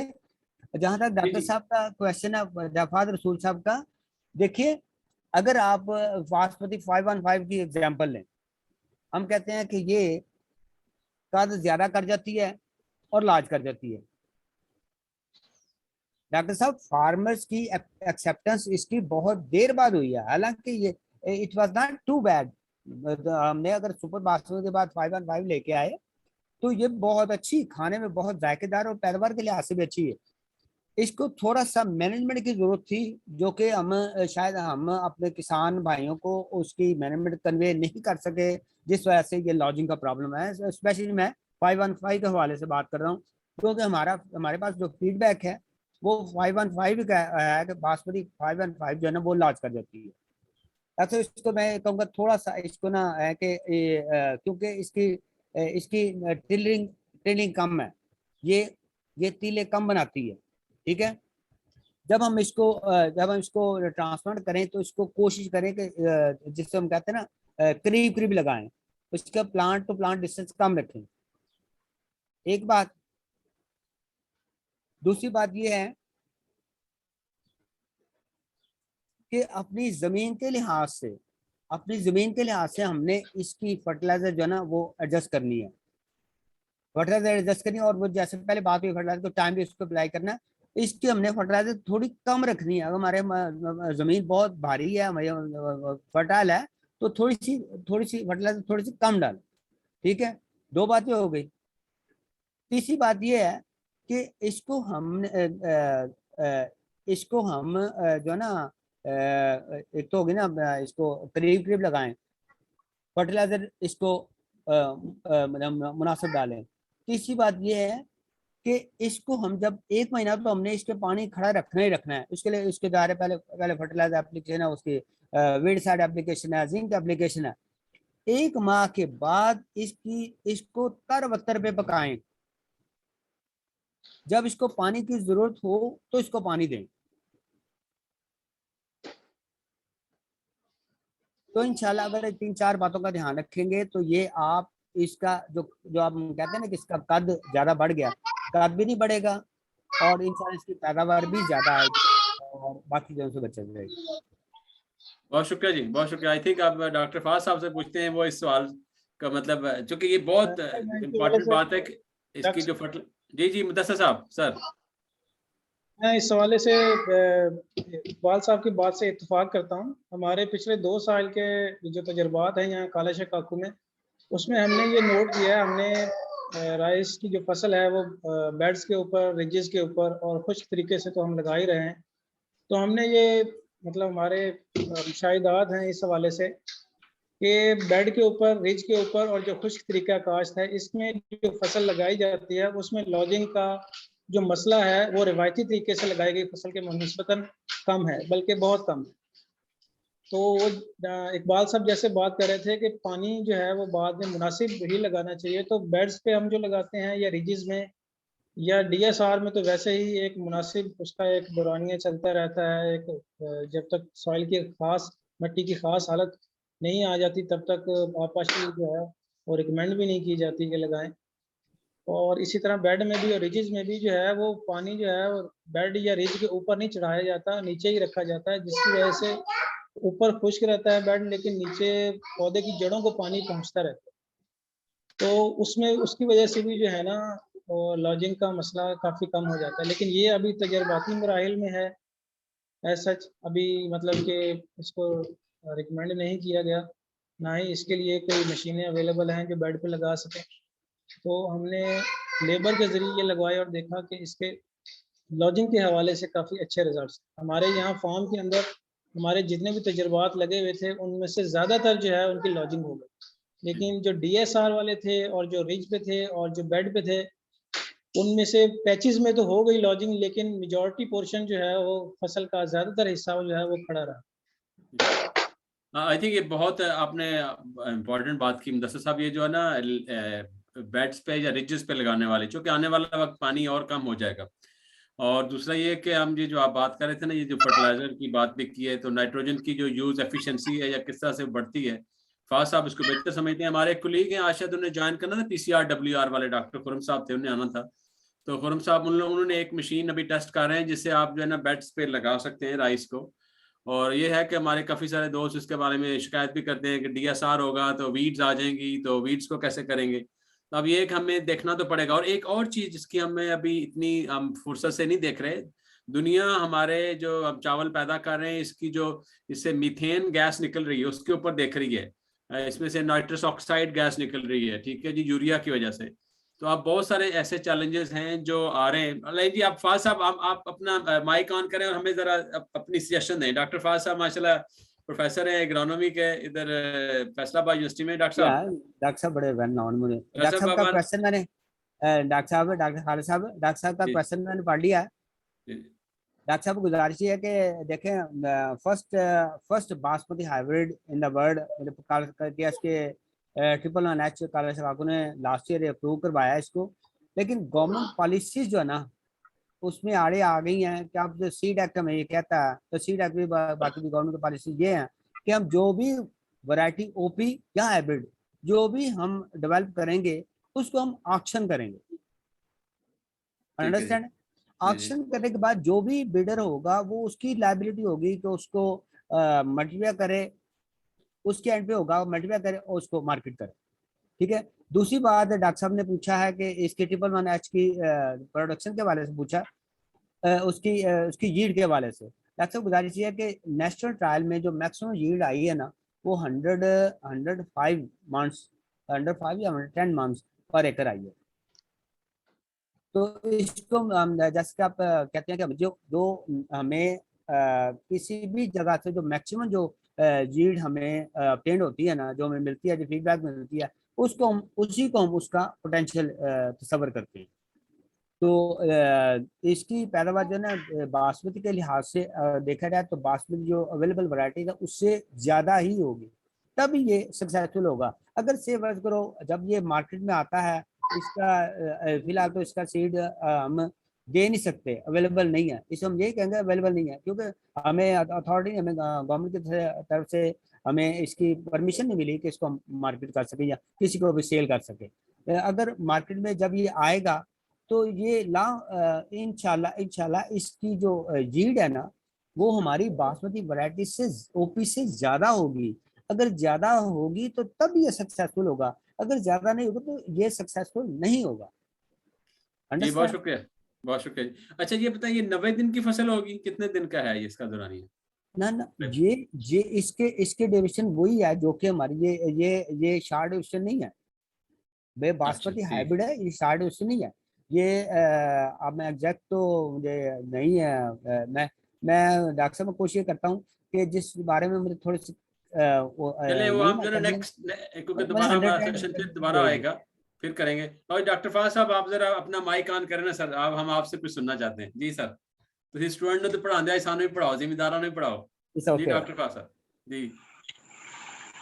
Ji thank you Khalid साहब, थैंक यू वेरी मच। मैं ये सुन रहा था इकबाल साहब तो सीनियर है हमारे, तो काफ़ी कुछ चीज़ें लर्न करने का मौका मिला। हमें ये कि ज़रा फील्ड में कम जाने का मौका मिलता है, तो फिर इसलिए जो कुछ फीडबैक या ज़्यादा लोग वैसे सीड का ही पूछते हैं कि ये सीड जो है वो कहाँ से मिलेगा हाइब्रिड का, और अभी तो हमने खुद भी ट्रायल नहीं किया, तो रिक्वेस्ट करते हैं डायरेक्टर साहब से अगर हमें कुछ सीड प्रोवाइड करें हाइब्रिड वाला, बासमती हाइब्रिड का, तो हम उसको चेक करके बताएंगे। दूसरा ये लॉजिंग का जो इशू पहले मैंने बात की थी, तो उसमें यह था कि चाइना में जो मेरी क्योंकि पीएचडी वहाँ से थी, तो वहाँ पे एक प्रैक्टिस की जाती है कि जैसे टिलरिंग कंप्लीट होती है तो कंप्लीटली फील्ड को ड्रेन कर देते हैं, कि इतना उसको ड्रेन करते हैं कि उसमें क्रैक्स आ जाते हैं ज़मीन में। उससे ये होता है कि वेजिटेटिव ग्रोथ जो स्टेम इलोंगेशन वाली स्टेज है ना, उस स्टेज पे पानी की स्ट्रेस देते हैं, जिससे पौधे का कद भी नहीं बड़ा होता, और उससे ये होता है कि रूट्स जो है ना वो पानी की तलाश में ज़्यादा गहरी जाती हैं और उसकी एंकरेज ज़मीन के अंदर जो है ना वो बढ़ जाती है, तो उससे उनकी जो लॉजिंग का जो है ना वो काफ़ी हद तक मसला हल हो जाता है। दूसरा मेरा ख्याल है कि जो हमारे फार्मर्स हैं वो ज़्यादा यूरिया का इस्तेमाल करते हैं, बैलेंस्ड डोज ऑफ फर्टिलाइजर्स को इतना ज़्यादा इस्तेमाल नहीं करते, तो वो भी एक मसला है फार्मर्स के साथ कि वो पोटाशियम वगैरह का यूज़ कम करते हैं, जिसकी वजह से उनकी लॉजिंग जो है ना वो हो जाती है। पर ये मशीनी काश का जो रिस्पॉन्स है इसमें टिपिकल इसको देखना पड़ेगा, लेकिन बहरहाल फर्टिलाइजर मैनेजमेंट वगैरह तो ऑलमोस्ट वही होगी, उसमें थोड़ा सा ये है कि बैलेंस डोज पे ज़्यादा फोकस करना ज़रूरी है। और मीथेन एमिशन वगैरह पे भी हम रिसेंटली ट्रायल कर रहे हैं, तो होपफुली उसके जो रिजल्ट्स होंगे वो आपसे भी शेयर करेंगे। बहुत शुक्रिया डॉक्टर साहब, आपने ये जो चाइना वाली मेथडोलॉजी है इसका टेस्ट पाकिस्तान में करें जी। जी मुदस्सिर साहब, ये जो अभी डॉक्टर साहब ने बताया इस मेथडोलॉजी को आप कोई व्यू रखते हैं, इसके ऊपर कोई आपके ट्रायल वगैरह होते हैं कि आप ड्रेन कर दें? आपने सुना कि नहीं सुना, कहते ड्रेन कर देते हैं फील्ड को जब वो टिलरिंग होगी होती है जी जी वो जी जी वैसा वैसा है कि शायद मुदस्सिर साहब उस वक्त नहीं थे। मैं ये 2006-5-6 की बात है।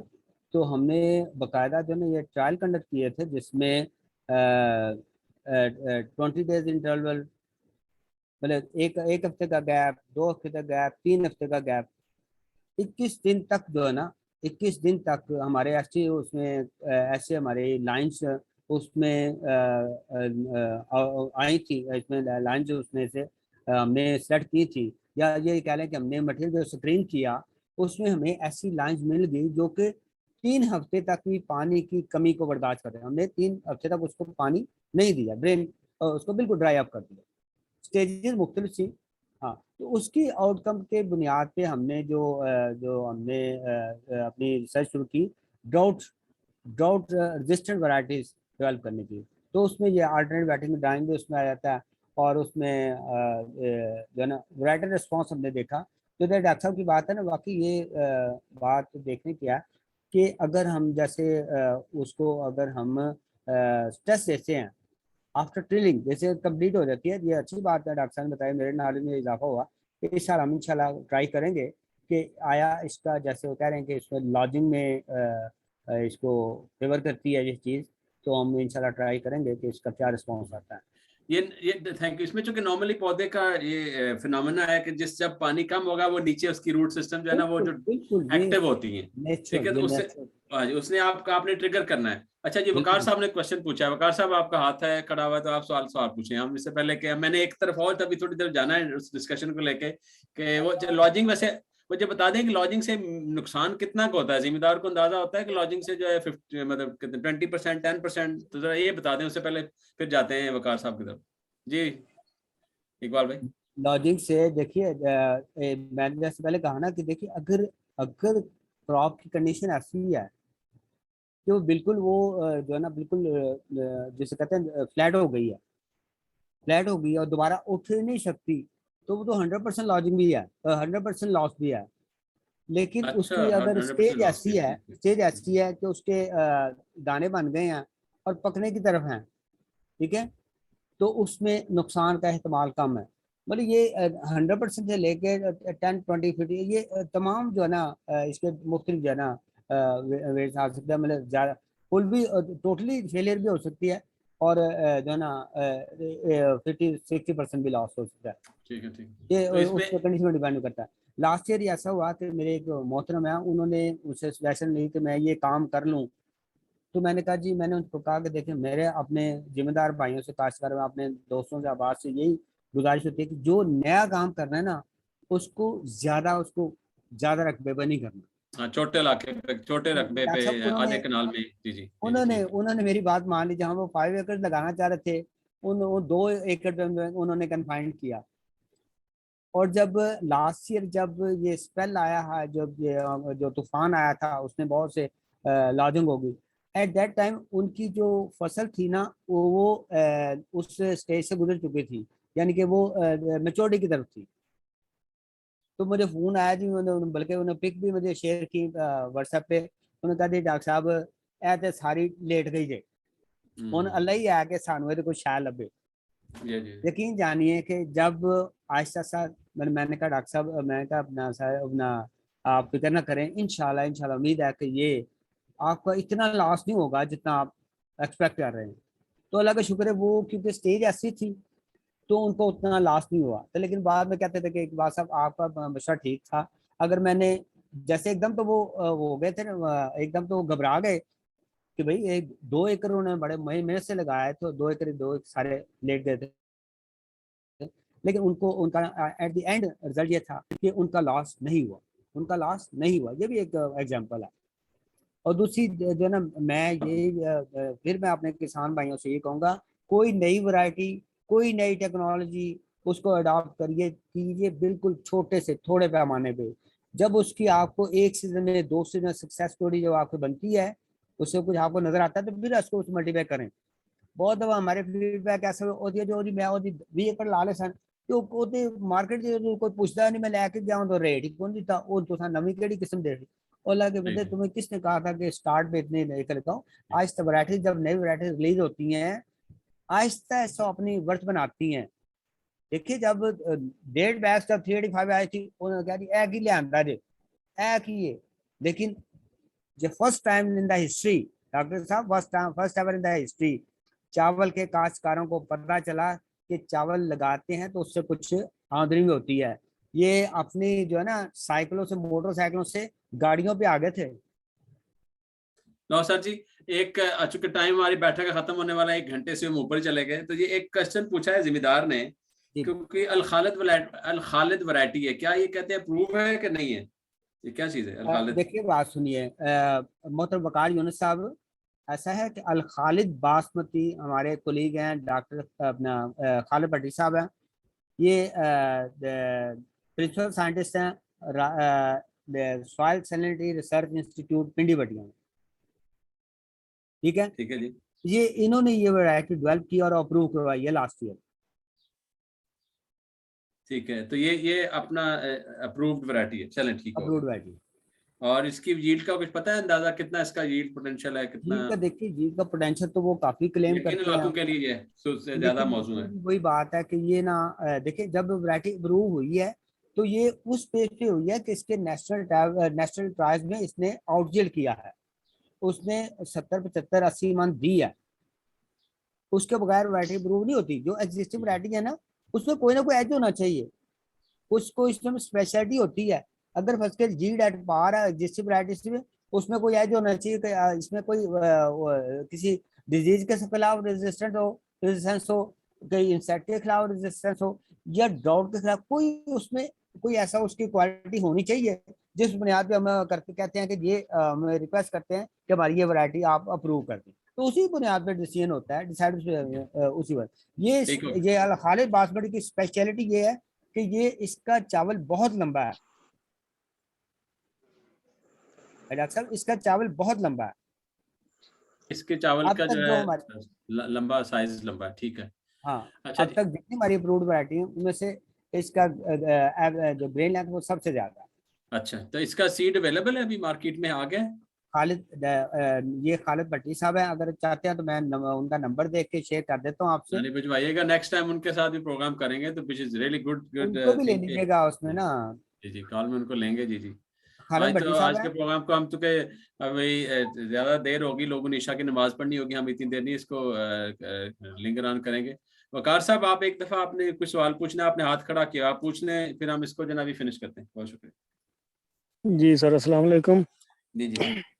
सर हम सुपर कैनात लगाते हैं इधर उकाड़ा कनवाई गांव में, तो जब फसल मैच्योर हो जाती है तो एंड पे आके वो ना दाने की भराई मुकम्मल नहीं होती, सीटें कुछ मतलब दाना खाली रह जाते हैं, उसका है कोई सोल्यूशन तो बता दें। ये ना टेक्निकली होना नहीं चाहिए। एक है ना आप ये कह रहे हैं कि इसकी फिलिंग कंप्लीट नहीं होती। वकार साहब जी इसमें ना टेक्निकली ये होना नहीं चाहिए। अगर उसको मुनासिब खुराक मिल रही है, सीजन फेवरेबल है, तो इसमें ये चीज़ आनी नहीं चाहिए। देखिए ना उसके पूरे दाने फिल ना होने, इसमें अगर ये अच्छा है, आप ये बताइए कि आपके जो एडजस्टेंट एरियाज हैं, जो आया यही जो है ना वो वैरायटी आपकी जो अपना आप 11-21 की बात कर रहे हैं, आया बाकी जिम्मेदारों का भी वही, उनका भी रिस्पांस वही, या वहां भी यही सूरत होती है या डिफरेंट है? मैं जी ये चाह सर, रहा हूँ सबका यही हाल है। सबका यही हाल है। तो फिर तो जी ये सर। है कि आप कौन से इलाका बताया आपने? सर उकाड़ा से आगे नाला खुर्द का एक गांव है, तो काड़ा 4 नियाला किलोमीटर को। साइड। तो वकार साहब बेहतर ये है कि आप वैरायटी चेंज करें, या आपका सीड सोर्स पे डिपेंड करता है कि आपने सीड कहाँ से लिया। ठीक है, सीड सोर्स चेंज करें, कोशिश करें। और दूसरे है कि जो ना अगर ये ऐसी सूरत हो रही है तो आप वैरायटी चेंज करें। वैरायटी आप जो ना इसमें आप या तो दूसरी मोटी एक्साम लगा लें। हाँ, वरना जाहिर है आप अगर उसकी पूरी फीलिंग पूरी नहीं होगी तो नजीर कैसे देगी? मेरे हिसाब से आपके इलाके में इसकी जो है ना ये 11 किस की 65 मान इसकी पर एकड़ यील्ड आनी चाहिए। अगर आप प्रॉपर टाइम इसको लगाते हैं तो आपकी यील्ड आनी चाहिए। अगर आपने इसका कोई और थोड़ा सा ज़ाहिर है आपके एंड में कोई ना कोई चेंज करके देखें इसके आया जब इसकी मेच्योरिटी थी उसका ऐसा नहीं है कि उस वक्त टेम्परेचर इसका तो ज़्यादा हो गया तो उसकी जो ना फिलिंग पूरी नहीं हो सकी। बहुत शुक्रिया सर, बहुत मेहरबानी। आई थिंक ये इतनी अच्छी डिस्कशन है तो इस डिस्कशन को कंटिन्यू रखने को दिल करता है, लेकिन अब अनफॉर्चुनेटली टाइम हो गया, टाइम इज अप। तो बहुत शुक्रिया आज की इस महफिल में आने का। और ये साबी, चूँकि ये एक साबी गैर जानबदार अदारा है, हम एक प्राइवेट लिमिटेड कंपनी है, हमारी कोशिश होती है कि हम इंफॉर्मेशन पहुँचाएँ, लेकिन इसके पीछे टेक्नोलॉजी है। तो आप साबी की ऐप को डाउनलोड करें और उसके अंदर जो है अपने फील्ड को भी देखें। और हम ये कोशिश, हम सबको ये अपने जिम्मेदारों को कहते हैं कि अपनी ज़मीन का तजिया ज़रूर कराएं। तो अपना ज़मीन का तजिया कराएं। अगर आप इंटरेस्टेड हैं सावी से रब्ता करें, सावी आपका तजिया करवा देगी। ठीक है जी। और फिर जो जैसी रिकमेंडेशंस दी हैं हमारे एक्सपर्ट ने कि जो वैरायटी आपके लिए अप्रूव्ड हैं उन्हीं को लगाएं। ठीक है जी। और उनका पहले आप अपना उनका गाँव चेक कर लें, बीज कितनी मकदार में डालना है। तो आज चूँकि ज़्यादा हमारा जो था वो नर्सरी लगाने और उसके बारे में ज़्यादा हमारी डिस्कशन थी या बातचीत थी। तो जाने से पहले मैं एकदम दस्तर साहब कहूँ कि एक आखिरी पैगाम किसानों के लिए क्या है, आप दे के जाएं कि अगर 50 मन लेनी तो बहुत इंपॉर्टेंट जो है उनको इस चीज़ का मद्देनजर रखना चाहिए। ये मुदस्सिर साहब आप 1 मिनट बोलेंगे, फिर 1 मिनट जो है अपने इकबाल साहब आप भी अपना वो क्या कहते हैं कि अहम पैगाम रेडी कर लें। जी जी मुदस्सिर साहब। जी 50 मन पैदावार के लिए सबसे पहले तो मैं कहूँगा जी हमेशा अच्छी वैरायटी के अच्छे बीज का इंतखाब करें, सेहतमंद बीज का इंतखाब करें। फिर उसके बाद शरह बीज जितनी आपको रिकमेंड की गई है, सिफारिश करता है महकमा ज़राअत की, वो इस्तेमाल करें। फिर उसके बाद जो तरीका काश्त आपके इलाके के लिए रिकमेंड किया गया है, सिफारिश किया गया है, उस तरीका काश्त से काश्त करें, जो है मतवाजन खादें डालें। और उसके बाद इसकी जो कटाई का वक्त आता है तो मशीनी काश्त के हवाले से अगर हम कहें तो जब दाने के अंदर नमी 22% 20% हो जाती है तो कोशिश करें उस वक्त कटाई कर लें, क्योंकि उसके बाद फिर जो है ना दाने वहीं से पौधे के ऊपर से ही गिरने शुरू हो जाते हैं, झड़ने शुरू हो जाते हैं, जो एक तरह से नुकसान है। और अगर आप पहले कटाई कर लेते हैं तो वो दाने सब्ज रह जाते हैं, उसका भी नुकसान है बाद। तो ये चंद एक बातें हैं। बाकी अगर नर्सरी के हवाले से देखा जाए तो मशीनी काश्त के लिए जो तरीक़ाकार सिफारिश करता है उसी तरीक़ाकार को अपनाएं, अपने तजुर्बात ना करें। अगर किसी ज़िम्मेदार ने पहली दफ़ा करना है तो उसके लिए सिफारिश यही है कि किसी सर्विस प्रोवाइडर से रब्ता करे पहले और चंद एकड़ पे पहले ये तजुर्बा करे, लगाए अपने पास, उसका रिजल्ट्स देखे, उसके देखे पैदावार उसके पास उसकी ज़मीन में उसके इलाके में क्या आई है। उसके बाद अगर वो उसके रिसोर्सेज हैं और वो अपनी मशीन ख़रीदना चाहता है, वो मुतमईन हो गया है, तो फिर अपनी मशीन ख़रीदे। और मशीन में भी सिर्फ ट्रांसप्लांटर नहीं है, उसके लिए नर्सरी उगाने की मशीन भी है और ट्रेज भी हैं, ये सारा कुछ उसको लेना पड़ेगा। तो ये इस तरीक़ा से है। बहुत शुक्रिया मुदस्सिर साहब। जी आते हैं इकबाल भाई आपकी तरफ। जी आप हमारे जिम्मेदारों को भी। मैं मुदस्सिर साहब ने जो बातें की है वही मोरलेस वही है कि देखिए अगर हमारी जो है ना प्रॉपर वैरायटी जो है ना वैरायटी ठीक है, उसका सीड प्योर है, उसको हमने प्रॉपर टाइम पे लगाया, उसकी फर्टिलाइजर एप्लीकेशन हमने प्रॉपर फर्टिलाइजर एप्लीकेशन की प्रॉपर फर्टिलाइजर और प्रॉपर टाइम पे उसकी फर्टिलाइजर एप्लीकेशन की है। और सबसे मेन फिर वही बात आ जाती है कि अगर आपके नंबर ऑफ प्लांट्स पूरे हैं तो फिर आप एक्सपेक्ट कर सकते हैं कि इसके हम मैक्सिमम यील्ड ले सकें। अगर नंबर ऑफ प्लांट्स पूरे नहीं है ना तो फिर मुश्किल हो जाती है। देखिए हमारा होता ही है कि जब हम एक फील्ड का विजिट करते हैं ना तो लाभे भी हमारे माशाल्लाह बहुत विजिलेंट है। वो अंदर जो है ना बाहर बाहर तो वो देखने में पूरा कर देते हैं, लेकिन अंदर जाकर हम देखें तो फुट का गैप, 1.5 फुट का गैप। मतलब अगर किसी को ऐसे लाभे मिल गए हैं ना कि वो प्रॉपर स्पेसिंग के साथ नंबर ऑफ प्लांट्स पूरे कर देते हैं तो ये ब्लेसिंग है उसके लिए अल्लाह ताला की तरफ। मैंने ये देखा कि बाज़ लोग अगर 7,000 रेट है ना तो वो लाभों को कहते हैं हम आपको 8,000 देंगे। और आपने ये जो जो जो उनको अंदाजा है कि उन्होंने ना एक एक जो होती है ना हमारी गुच्छी है या एक गट्ठी कह लें, लस्सी की एक जो बनती है, उसको उन्हें बकायदा काउंट करके रखा हुआ है, भाई इतनी इसमें इतने नंबर ऑफ प्लांट्स हैं। उसको पता है कि मेरे ये इतने एरिया से जो मैंने लस्सी इसके लिए लगाई हुई है, इसमें से इतनी इसकी वो बनेगी, गठियां बनेगी। तो वो कहते हैं कि इतनी गठियां आपने इस एकड़ में ट्रांसप्लांट करनी है। तो वो थोड़े से उसको इंसेंटिव देके, पैसे थोड़े से ज्यादा देके वो अपने नंबर ऑफ प्लांट पूरे कर लेता है। तो इसमें भी ये भी एक तरीका खैर है। दूसरी बात है कि जब आप लेबर को जब आप बाउंड कर लेते हैं कि आपने इतने प्लांट्स लगाने हैं, थोड़ा सा उसको इंसेंटिव दे के तो नंबर ऑफ प्लांट्स पूरे कर लेते हैं। चेकिंग का भी एक तरीका है कि आप एक जो ना एक मेजरमेंट एक बना लें, एक जो ना 1 मीटर का या 1 गज का, 1 गज का कोई 4 बांस की सरियां लेके टाई अप कर लें और बना लें, और मुख्तलिफ जगहों पे ना आपने उसको फेंक के उसको देखना है कि उसके अंदर कितने पौधे आ रहे हैं। आपने इंश्योर भी तो करना है ना कि जो मैंने इनको ज्यादा पैसे दिए हैं तो इन्होंने पौधे पूरे लगाए कि नहीं लगाए। आपने 3 4 5 जगह से उसको फेंक के उसके अंदर प्लांट्स काउंट कर लेने, उससे आपको अंदाजा हो जाएगा कि आपके मतलब हम कहते हैं कि एक जो है ना, एक हमारा 1 गज का या 3 फुट का स्क्वायर का जो एक बनता है, 1 गज का एक अगर फर्मा बनता है तो उसमें 18 से 20 पौधे होने चाहिए। क्यों जो मदरसा साहब ऐसे ही है ना, 18 से 20 पौधे अगर एक गज में या अपना 3 फुट स्क्वायर में आते हैं तो वो आपके नंबर ऑफ प्लांट्स पूरे कर देती है एकड़ में। कम अज कम 20 पौधे जो हैं। हाँ मतलब 20 पौधे होने चाहिए उसमें। ये बहुत अच्छी बात आपने की ताकि शुरू से आपको अंदाजा हो जाए कि प्लांट पौधों की जो है ना तादाद पूरी है। तो बहुत शुक्रिया सर, बहुत बहुत मेहरबानी, आप लोगों ने टाइम निकाला और मैं इस बैठक में शरीक हुए। और ये एक हमारा ऑन गोइंग ये चलता रहता है, ठीक है, हम इसको रोकते नहीं है। हर हफ्ते कोई एक या तो हम या कपास की होती है या फिर जो है चावल की जो है बैठक होती है। तो हमारे व्हाट्सएप ग्रुप्स हैं, हमारा फेसबुक है, वहाँ से देखें। हमारी ऐप है, आप गूगल करेंगे, लिखेंगे सावी ऐप, आपको आ जाएगी। उसके ऊपर ये छोटी छोटी वीडियोस बनी हुई हैं हर स्टेप के लिए जो गवर्नमेंट ऑफ पंजाब की रिकमेंडेशन है। तो आज का प्रोग्राम ज़्यादा पंजाब गवर्नमेंट की रिकमेंडेशन के अराउंड रहा, लेकिन नेक्स्ट प्रोग्राम हम इंशाल्लाह सिंध के ऊपर करेंगे और इंशाल्लाह फिर आप लोगों के फिर एक बलूचिस्तान पे भी हो रहा है।